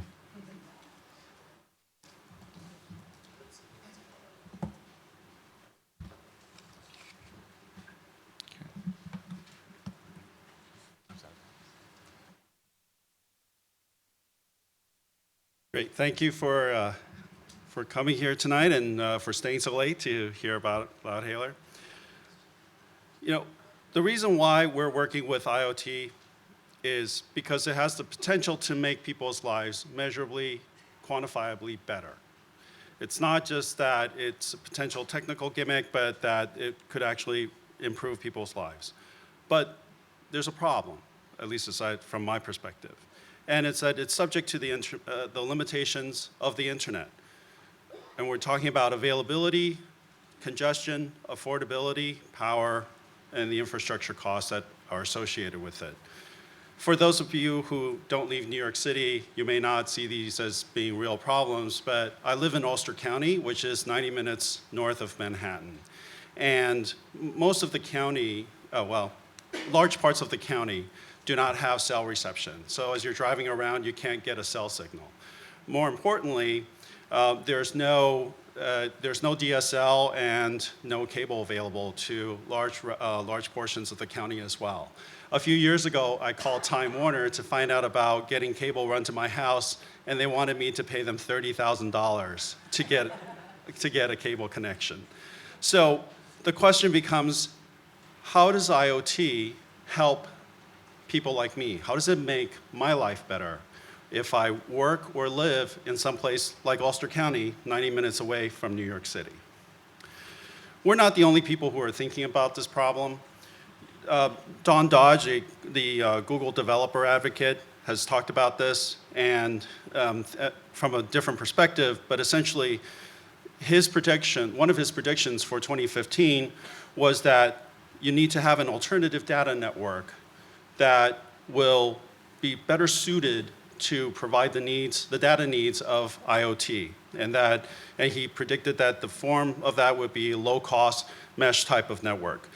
With me is Luca Cozza, who will be here to explain our proposal to solve that problem.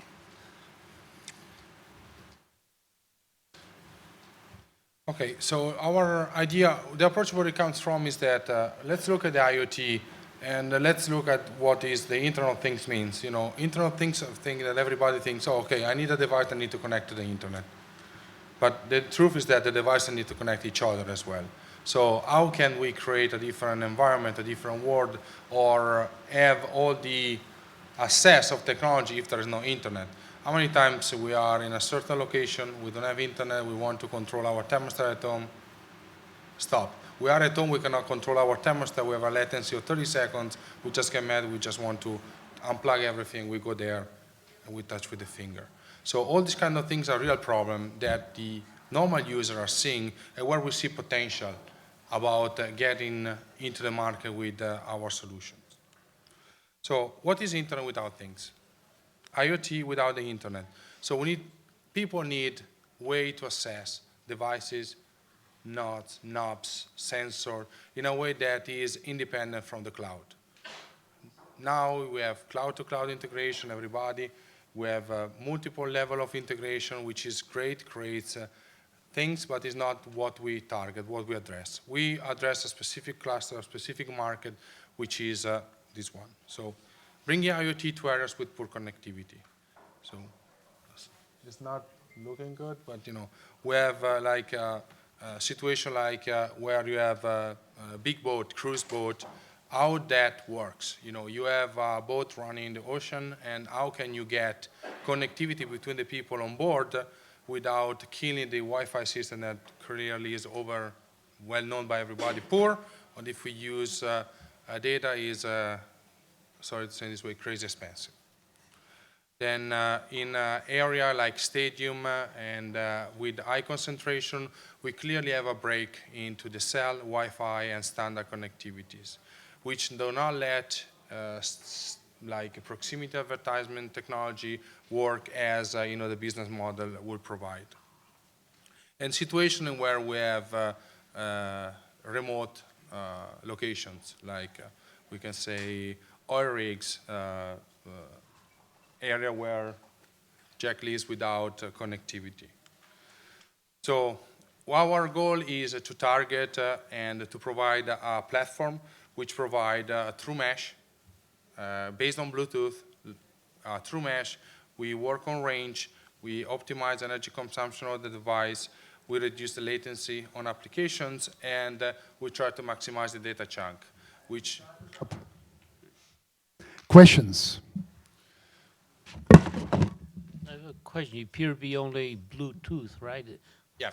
So I think you're at the wrong conference. This is the Internet of Things, not the Internet of Things. I didn't deny that the use of Internet is what we have in the back end, but we also can assess the market and create a momentum for our company leveraging what is actually could be used without Internet. Well, I have a question. If this is Bluetooth, the range on Bluetooth is very short. You have a house out in the country. How's that house connecting to the next house that's 2 miles down the road? Over Bluetooth? It could, yes. We have a relay. Okay, yeah, sure.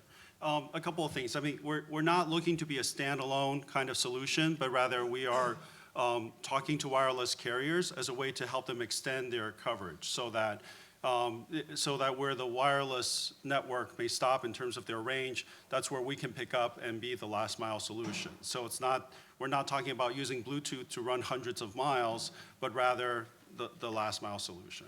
I understand that you're trying to create this fog at the very edge of the network. Whether it's a mile or 100 feet doesn't really matter, but it's a myriad of sensors that you're trying to connect, right? But the question I have is, there are a ton of Bluetooth meshing solutions. How are you different? The actual mesh Bluetooth, they are proprietary, and they're required to use their specific chipset. Right now, there is no common standard. So if you are using an Atmel solution, if you're using a Nordic solution, you actually can create a mesh networking by your ecosystem using the same silicon supplier. How can this used in a different way? So how can we create a platform, as we were saying, delocalizing computing? You know, one of the delocalization of the computing is the mobile phone. So how can you create a device which is a BLE that can connect to your phone or any of your phones? I understand the premise, but if we, let's say, standardize one of the proprietary solutions you named tomorrow, how are you different? We are broader. That what I think is that we can connect whatever is in the market right away through a complex and complete platform. So what I mean is that once we have one device, one sensor, for example, one terminal device, that device could be connected through my phone, through any other phone. We create networks that are created on the server side. So we create specific topology, we create a cluster network, we create family of devices that can link and connect each other without any barrier. So is it self-organizing mesh or managed mesh? Sorry? Self-organizing mesh or managed mesh? Is a part of the mesh. Is a node of the mesh. Is no longer a central or a peripheral, like in the terms of BLE, but is both. So is both terms. Any other questions? So again, I guess I'm wrestling with the target. Is the target sort of like remote edge type environments? You know, is that what you're trying to bring in and capture? Currently we're talking to a wireless carrier, and we're looking at helping them with a couple of specific enterprise customers, where the customers are physically located in situations where they cannot extend the cell coverage any further. And so the idea is that with our software and also proprietary hardware, what Luca referred to as the relay, we could actually extend the functionality of IoT into their facilities, into those areas where they can't further extend the cell coverage. Is that broadband or low band? Is it broadband or low band? Low band. It is low band. Yes. Okay, so if you looked at low power, long range And the time stuff, is up, I'm sorry. We don't aim it to replace. We are a complementary solution for that. Thank you for your presentation. Thank you very much. Next up is Smart Pet Solutions, and we have Ed Cangialosi.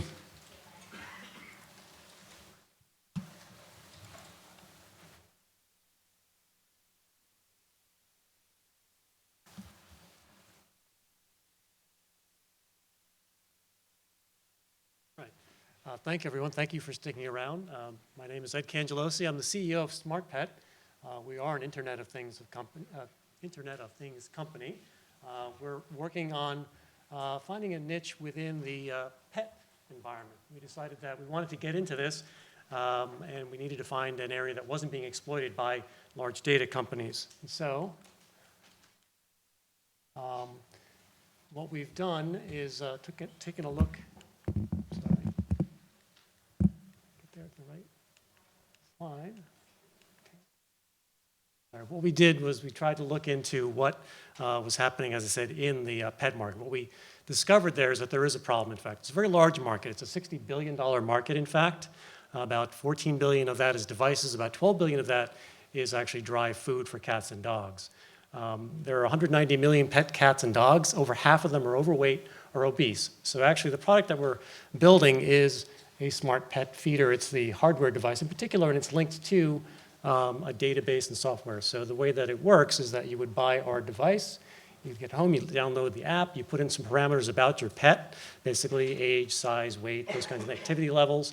You scan the food that you're feeding, and that accesses the database so that we can provide you with information about what an appropriate amount of food would be for your pet to be healthy, hopefully reduce its weight. And also at that same time, now we know what you're feeding, and that gives us an opportunity for some other things like a pet food subscription service we think that would make us money. And also that database provides access as a port to the pet food companies. We think that no one's collecting data at this level that could then be used to feed back to those guys and also generate us some revenue. And so you load the feeder, and then you set the timing on it. You can also automatically feed, and that'll help control your pet's weight. And so the way that we're going to market this is through experiential. This is a new product. It's a new niche. There are some others out there I'll talk about. But essentially, it means getting out to where our customers are, meaning pet shows, consumer trade shows, et cetera, others, and then certainly working with consumer direct and breeders. We think the breeders might be a good outlet as well, because it's sort of the Gerber model: get your pet started off on the right foot from day one rather than let them get overweight. So as I mentioned, some of the other ways we'll market. Some competitors. There are some folks out there on the market, but for the most part, they're either toys, meaning that there's something that you can like video chat with your dog and get it a treat, or you can have a laser tag game and talk to your cat, but they're not really data collection points if they're not toys, and so we think that makes us different. The way that we're going to generate revenue is by selling the unit directly through our own website. We'll use third-party sales online.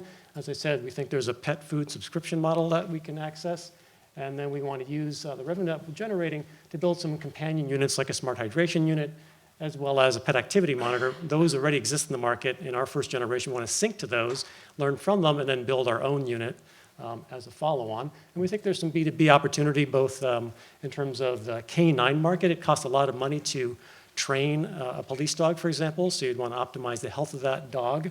And so we think there's an opportunity there. And as I mentioned, a data collection partnership is a real important thing for us.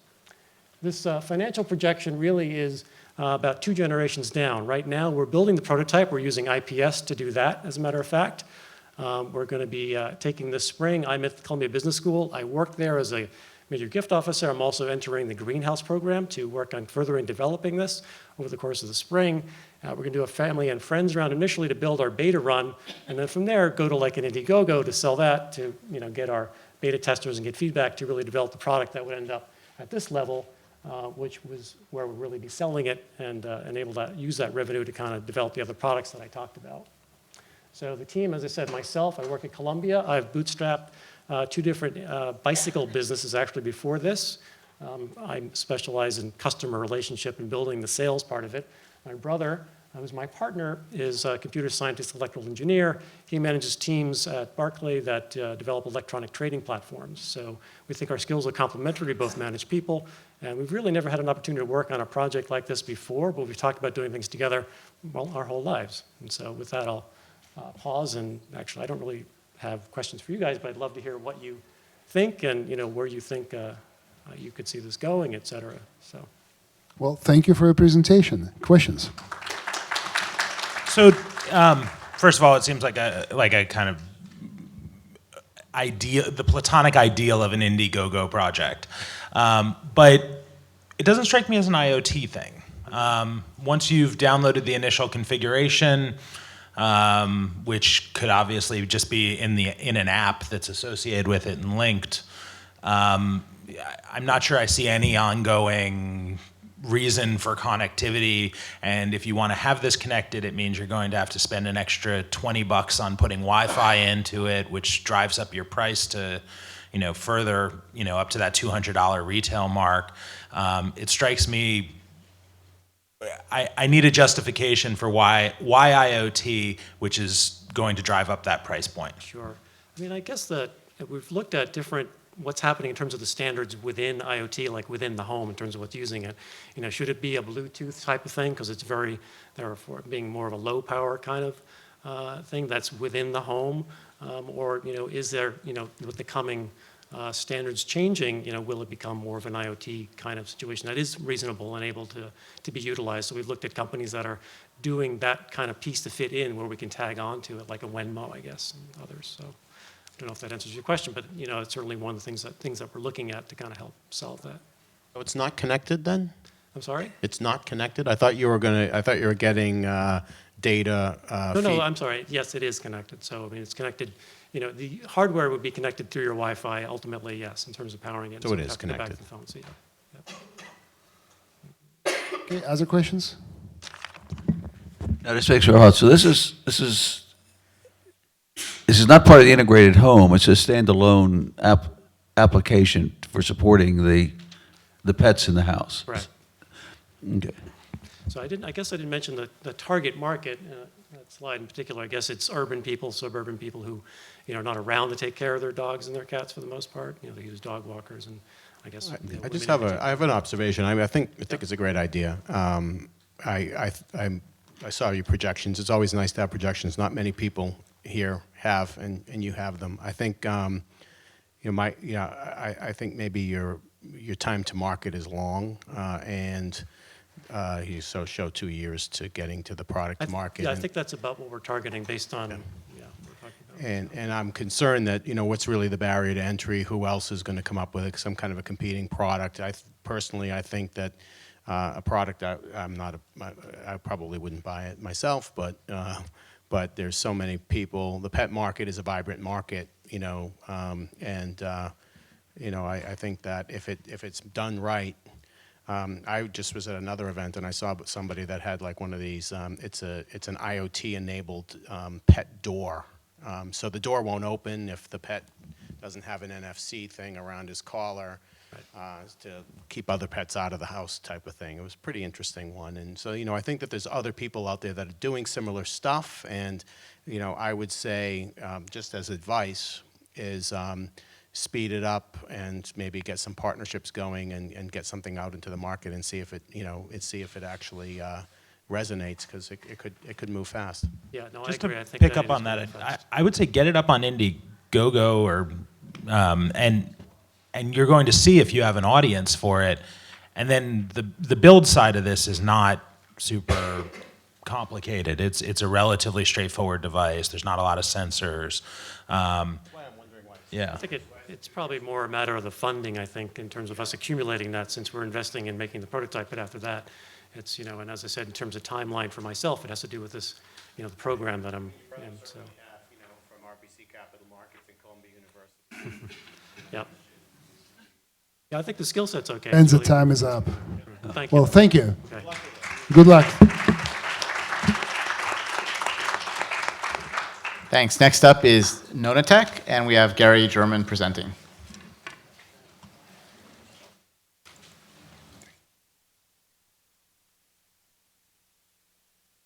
Control that clicker.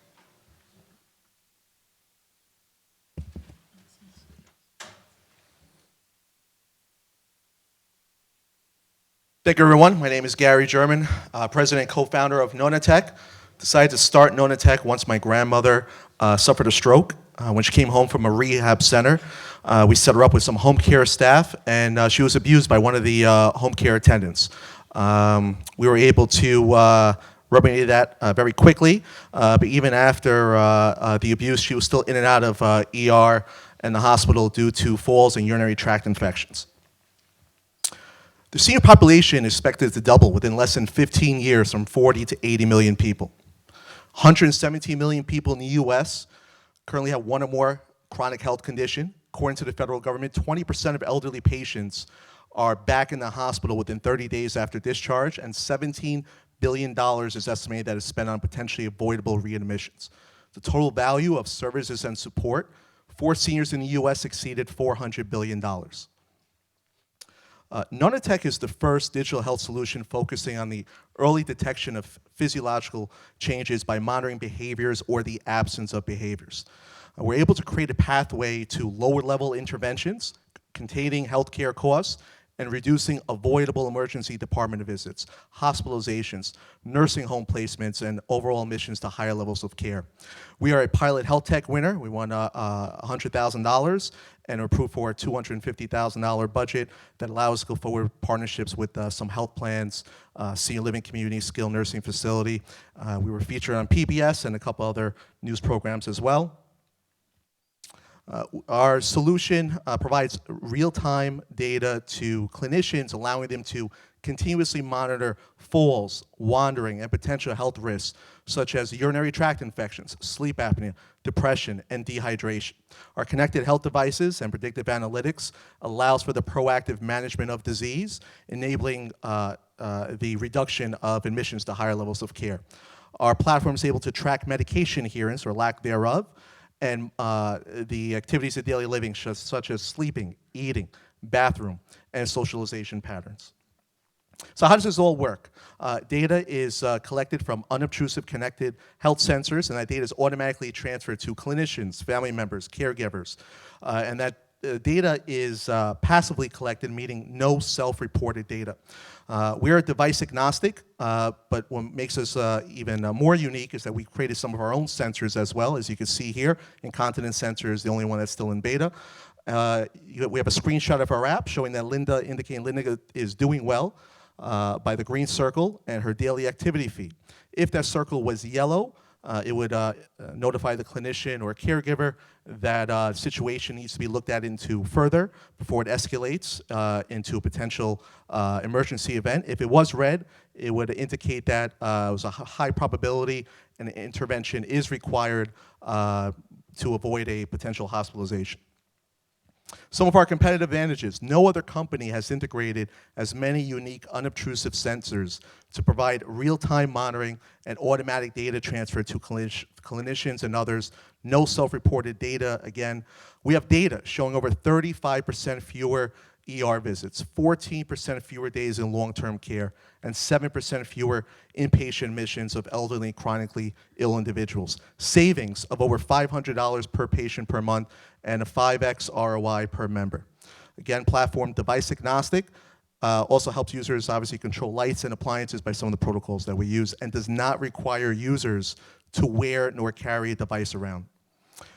We have revenue, some of our traction. These are some of our strategic partnerships and clients. Just a snapshot, IBM Watson. We are the only remote patient monitoring solution chosen by them to go forward with a strategic partnership. We are currently in stage 2. Stage 3 would include commercialization and investment, which we're currently discussing. Some of the highlights, some of the value: we increase staff efficiencies, increase medication compliance, and ability of individuals to remain in their current living environment for longer periods of time.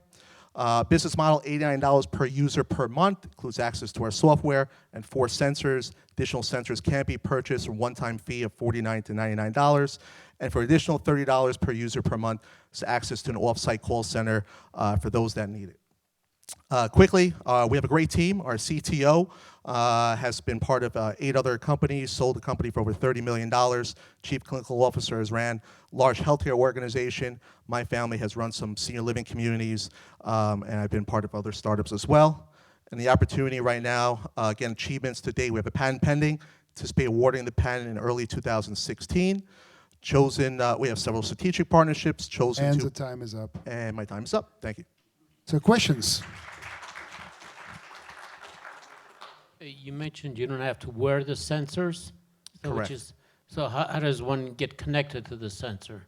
Sure. So the sensors are placed in the living environment, so in beds, chairs, wheelchairs, in the bathroom, around the base of the commode. Okay. And based on their routines and their behaviors, we're able to, the clinicians and caregivers are able to see if anything's out of the ordinary. Can you describe what type of sensors you currently have? Sure. So bed sensor, toilet sensor, chair sensor. Tell me the function of the sensor. Sure. So they track any kind of pressure. For example, the bed sensor. That's able to indicate if someone's in or in the bed or getting out of bed. However, we're also able to notify if the person has sleep apnea, depression, person's tossing and turning, can be very sensitive as well. That's able to be programmed as well. And also, when a person gets up out of bed in the middle of the night, a lot of falls, I don't know if people know this, happen nighttime, going to the bathroom. You can have lights turn on and off as well. So we can't prevent all accidents, but our job is, with our technology, to try to reduce certain avoidable ER visits, falls, wandering, UTIs, second most common reason someone goes into a hospital. You know, healthcare and ambient assisted living types of areas are currently identified as key focal areas for IoT in the future in terms of market opportunity. So these solutions are focused both at the home and I'll say at the enterprise, like in hospitals and healthcare facilities. Is that correct? Yeah, thank you for bringing that up, because I didn't get a chance to get into that in my presentation. So we are working with health plans, assisted living, senior living community right now towards our first hospital. And on the B2C side, not allowed to say which company, but one of the largest distributors in the US with a pharmacy. Everyone can try to take a wild guess. And one of the top 5 pharmacies in the US as well have chosen, they were looking at IoT aging in place solution. They chose us. So we are discussing economic model right now towards the soccer mom that's taking care of the kids, but also taking care of their parents and grandparents. For example, I have a 2-year-old, but I am also taking care of my father who has congestive heart failure, and my grandmother who's still in the home right now with home care attendant using our technology. So in addition to the devices, you're also looking at the end-to-end solution. You talked about the predictive analytics.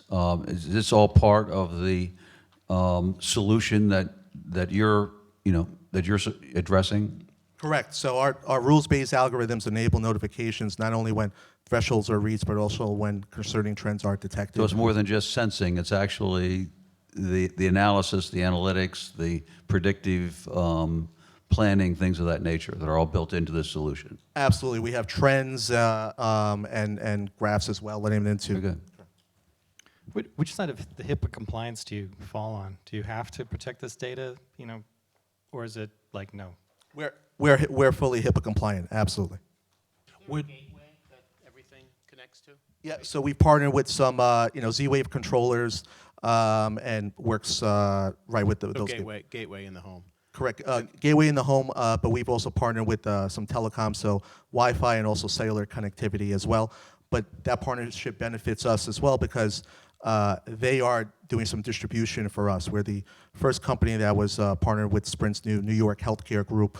At the end of the day, they're looking to push data, and they believe they could sell a lot of data by distributing, and they already got us in front of some healthcare partners. The sensors are connecting to a hub, and so you make the software that runs on that hub. Correct. And then you're also making what that connects to on the other end. So you're making the cloud, and then from the cloud out to the app. Yes. Okay. And where are you getting Medicare codes? And I'm sorry, the time is up. I'd love to answer afterwards. Okay. Thank you very much. Thank you. And we're on to our last presenter. Yeah, next up is Yanis Sampalis from TailTalk.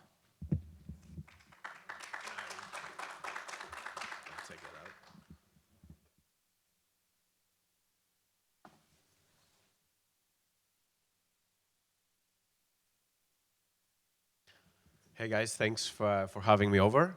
My name is Yanis Sampalis. I'm the CEO and co-founder of Dogstar Life, and we're building TailTalk, the world's first emotion sensor for dogs.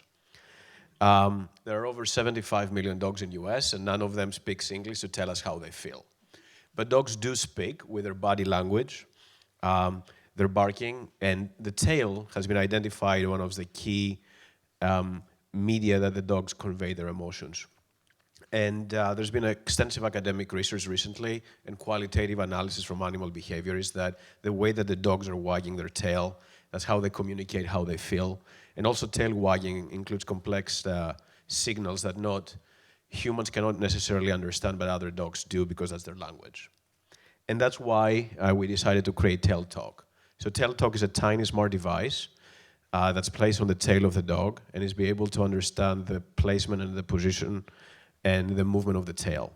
And with Bluetooth, sends that information to your phone, and it's able to give pet owners the emotions diary of their dogs throughout their day. We're building a platform where we're gonna have actionable notifications, and we'll be able to help pet parents make decisions that will fundamentally improve the quality of life of their dogs. There are three use cases we're focusing right now as we're building our prototype. It's for busy professionals who are going to work and they leave their dogs at home, or they're using dog walkers or dog daycare. We'll be able to tell you how your dog feels about those services and if you're spending your money right.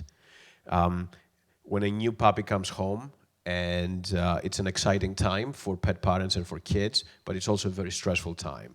We'll be able to tell you how your dog feels and what your dog likes, and help the connection between the new pet family and the dog faster.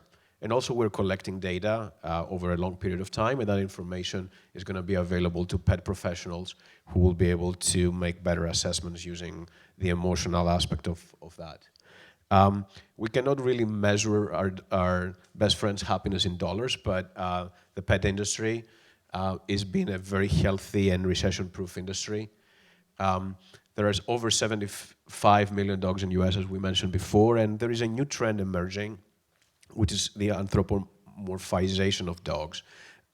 More and more people identify themselves as pet parents instead of pet owners, and that trend is only increasing with millennials. We're not the first startup in the space of dog smart accessories. There's been Voice and Whistle, and a couple of them have been very successfully funded, but we are the first one that's focusing on emotions, and that's our unique technology, and that's where we have our patents. When you look at where we are, we formed as part of Cornell, MBA class in January of this year. We filed for 2 provisional patents. We won a couple of awards. We won Maker's Fair Editor Choice Award. We ran an Indiegogo campaign that had given us tremendous amount of exposure and press, and some opportunities that we're going to take advantage later. And we're heading to next year building our prototype and trying to have a soft launch at the end of first half and a commercial national launch in second half. The team, Mike and I, we're both pet lovers and IoT lovers. Mike worked for IBM and American Express, building big data and business ops, and I work for Motorola as in product management, and I also build Verizon's connected devices and smart accessories retail business. And that's the end of our tale. So that's all.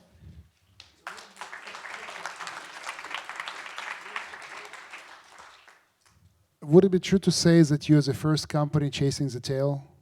That's correct. In a blink of an eye. But let me ask you a serious question. How do dogs feel about having something attached to their tail? No, that's a great question, actually. That was the first thing that we have to prove to ourselves that actually works. So we did the IDO method of failing fast. And the first thing that we did is we started attaching Velcros and headbands and different things on dog tails. And one of the things that we very quickly identified was that dogs do not care as long as the product is lightweight and doesn't have parts that are sticking out. And we have a very good video actually for over 2 minutes. Then when we filmed our Indiegogo video, I took an amateur footage of the dogs where the protagonist wearing it, and you will see that they're interacting normally. They're not bothered at all. So we have a lot of confidence towards that. As long as we can, miniaturization can be achieved up to a specific point, but we're comfortable with that. When was your Indiegogo campaign and how much did you raise? We finished the Indiegogo campaign November 5th. We raised 43,000. We had asked for 100. We have over 300 backers. We got a tremendous amount of press. And some of those interviews, we got a lot of attention internationally.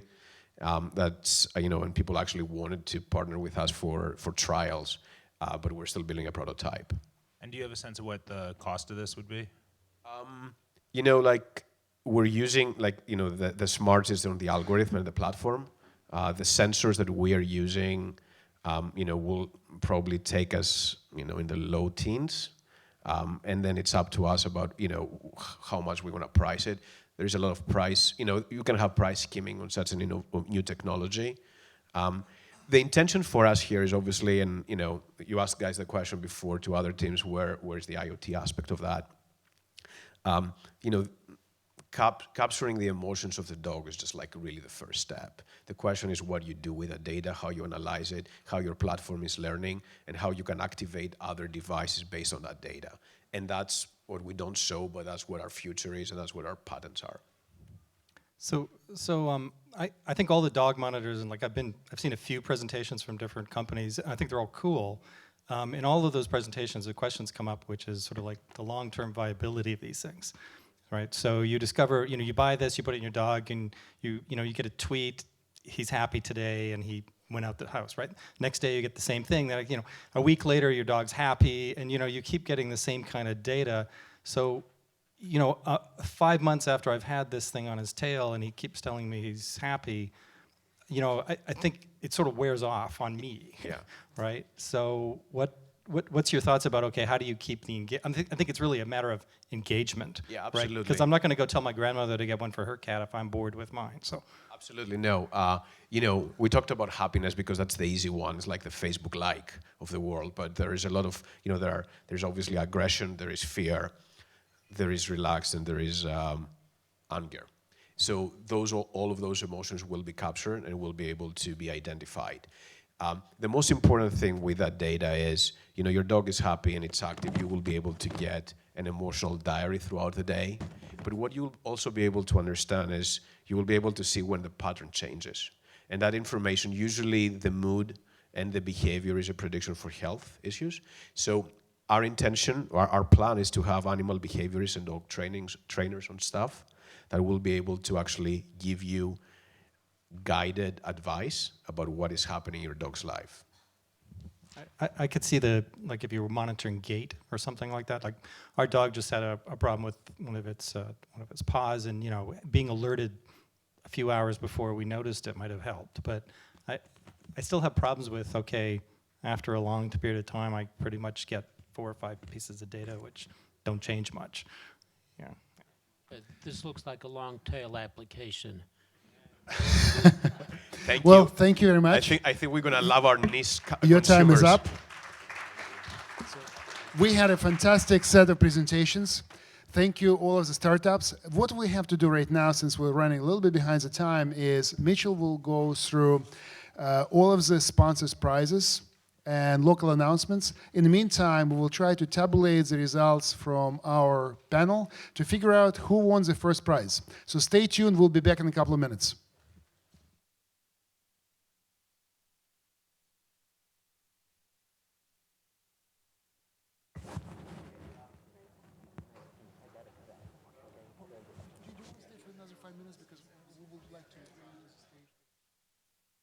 Testing. Okay, we're going to get to the awards in just a minute. First of all, we'll do member announcements. We have a couple of minutes for member announcements. You get 20 seconds. If you have something to announce, you have a job that you're offering, you're looking for some specific work. By raise of hands, we're going to take up to 10 people. Okay, go for it. If you can line up and come to the front, it would be good. All right, all of y'all have IoT. IoT generates data. So here's a question. Do you know what your data's worth? Would you like to know what your data's worth? Maybe to somebody outside your specific industry? Somebody who could make some use of it, anonymized, not anonymized, come to dmi.io. Also, you've probably got great predictive algorithms. If you have an idea about some data that would help you solve a problem, come and we've got stuff. Nate, just come see me, DMI. Okay, anyone else? Announcement. Hi, my name is Keith Ozar. I just recently left my company, 3D Systems. I'm looking for a marketing job.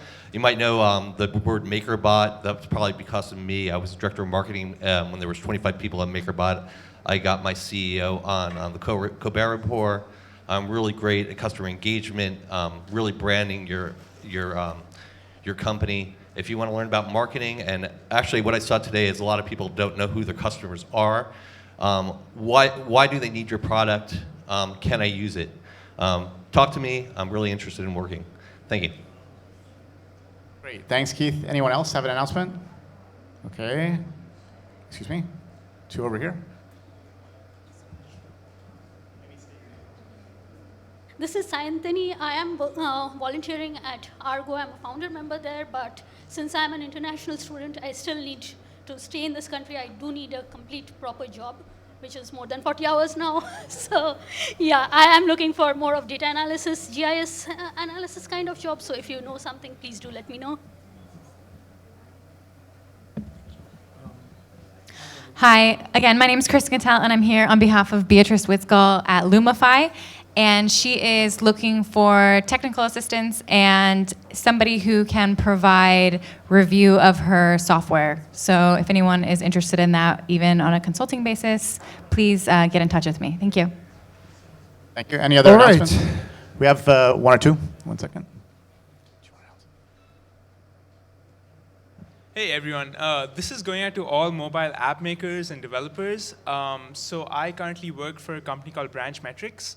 And if you are a mobile app maker and you're looking for a way to attract more users or kind of have a way to track where exactly your users are coming from, please come talk to me because that's exactly what we do at Branch. We provide you with a software kit which helps you track where your users are coming from so you can optimize your app to further, fit your user base. So please do come approach me and we can talk about it. Thank you. Great. Thanks. Any more? Last call. Okay, one. Hi, my name is Jeff Simon, and I work at Web Intensive Software, and we're branching out into IoT in bits and pieces, and we're creating augmented reality based on beacon app technology. And two things that I'm doing right now, I'm obviously hawking my company, and also I'm looking for a project manager. If you or somebody you know is a project manager who has client-facing skills and the capability to do some coding, especially with large data, please talk to me. Thank you. All right. Thank you. So why don't we now learn who won the competition today? It was a very, very close tie for the first spot. The winner is NonaTech. Congratulations. You won the first spot. And we would like to invite you here on the stage, along with all of our panelists, so we can take a picture. So everyone is here. So congratulations. It means that we will see you in Milan. Пожалуйста. Excellent. I would like to ask you, come closer here, so we all can fit. I would like to ask you to give a tremendous round of applause to our panelists, their wisdom, contribution, and most importantly, time today.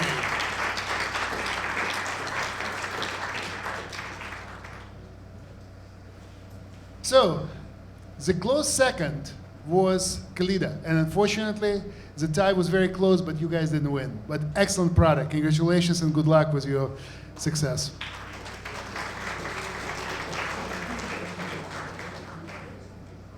Just stay here for a second. There is something from IEEE, so you remember that you were here and you're greatly appreciated.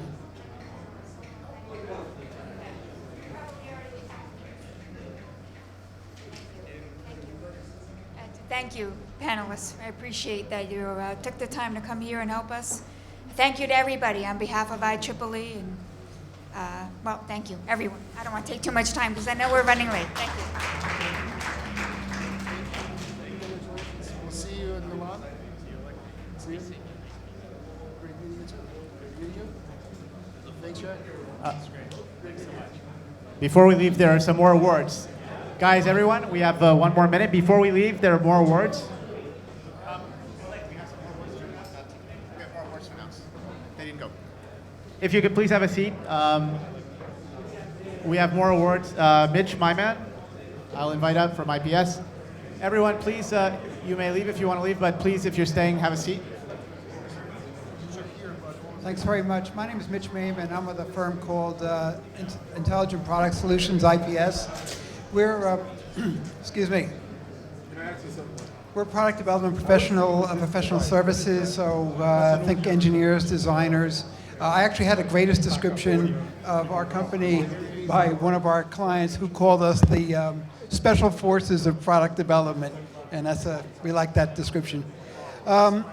So we announced the making an award for the one firm that we think has the greatest chance for commercial success. And I was intrigued by the NonaTech company, just because I know that is a really, really big market.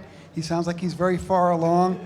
And that was it. NonaTech, yes, please. So congratulations, Gary German. NonaTech is a winner for the IPS award. Next up, we have Indiegogo. Is Indiegogo? Yes, great. So everyone, if I could please ask you to hold down the noise. We have 2 more awards, and then we're going to be done. Alana, Jesse.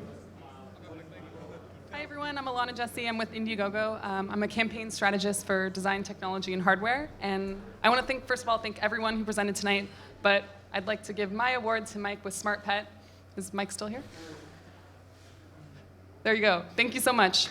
Really strong use cases, consumer use cases, and I'm really excited to work together. Great, thank you. So that award, the Indiegogo award, goes to Smart Pet Solutions. SoftLayer, do we have a representative, Luke and Jennifer? So this is a big award. This is $120,000 in hosting credits and cloud credits. Well, we wanted to say it was a difficult choice, but we also thought NonaTech was really the leader as far as our award, the cloud tech.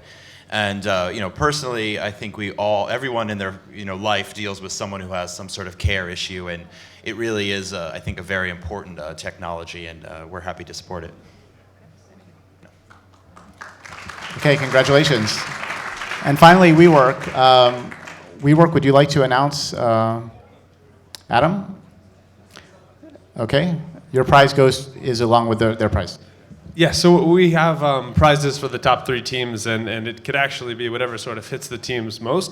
And we can chat afterwards, but we have a free month of our Commons membership. Basically, you can work from any WeWork on the planet, and we have them all across the planet. The month of December for free on us if you want to take an office space, or 25% off for your first 2 months at a WeWork space. So a lot of different options, a lot of spaces. New York is where we're born. We have 22 locations here. And I have some killer t-shirts underneath my arm that I'll be giving you. Thanks for coming, everybody. So there are a 2nd and 3rd place, and they will get an award from WeWork. So we're going to let you know that in just a minute, and if not now. So NonaTech was 1, Kalida is 2, and Blink is 3. Okay. So NonaTech 1, Kalida 2, and Blink is 3. So they also receive awards. Thank you, everybody. Thank you very much again. Follow IEEE, iot.ieee.org. We welcome your participation. We would like to see you getting involved, and we will definitely do another event of that kind next year. Mitchell, fantastic job. Thank you. Thank you.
Eric his first lesson on video editing.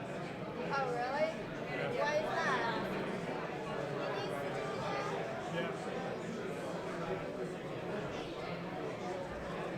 Well, isn't like marketing department supposed to be doing that or something?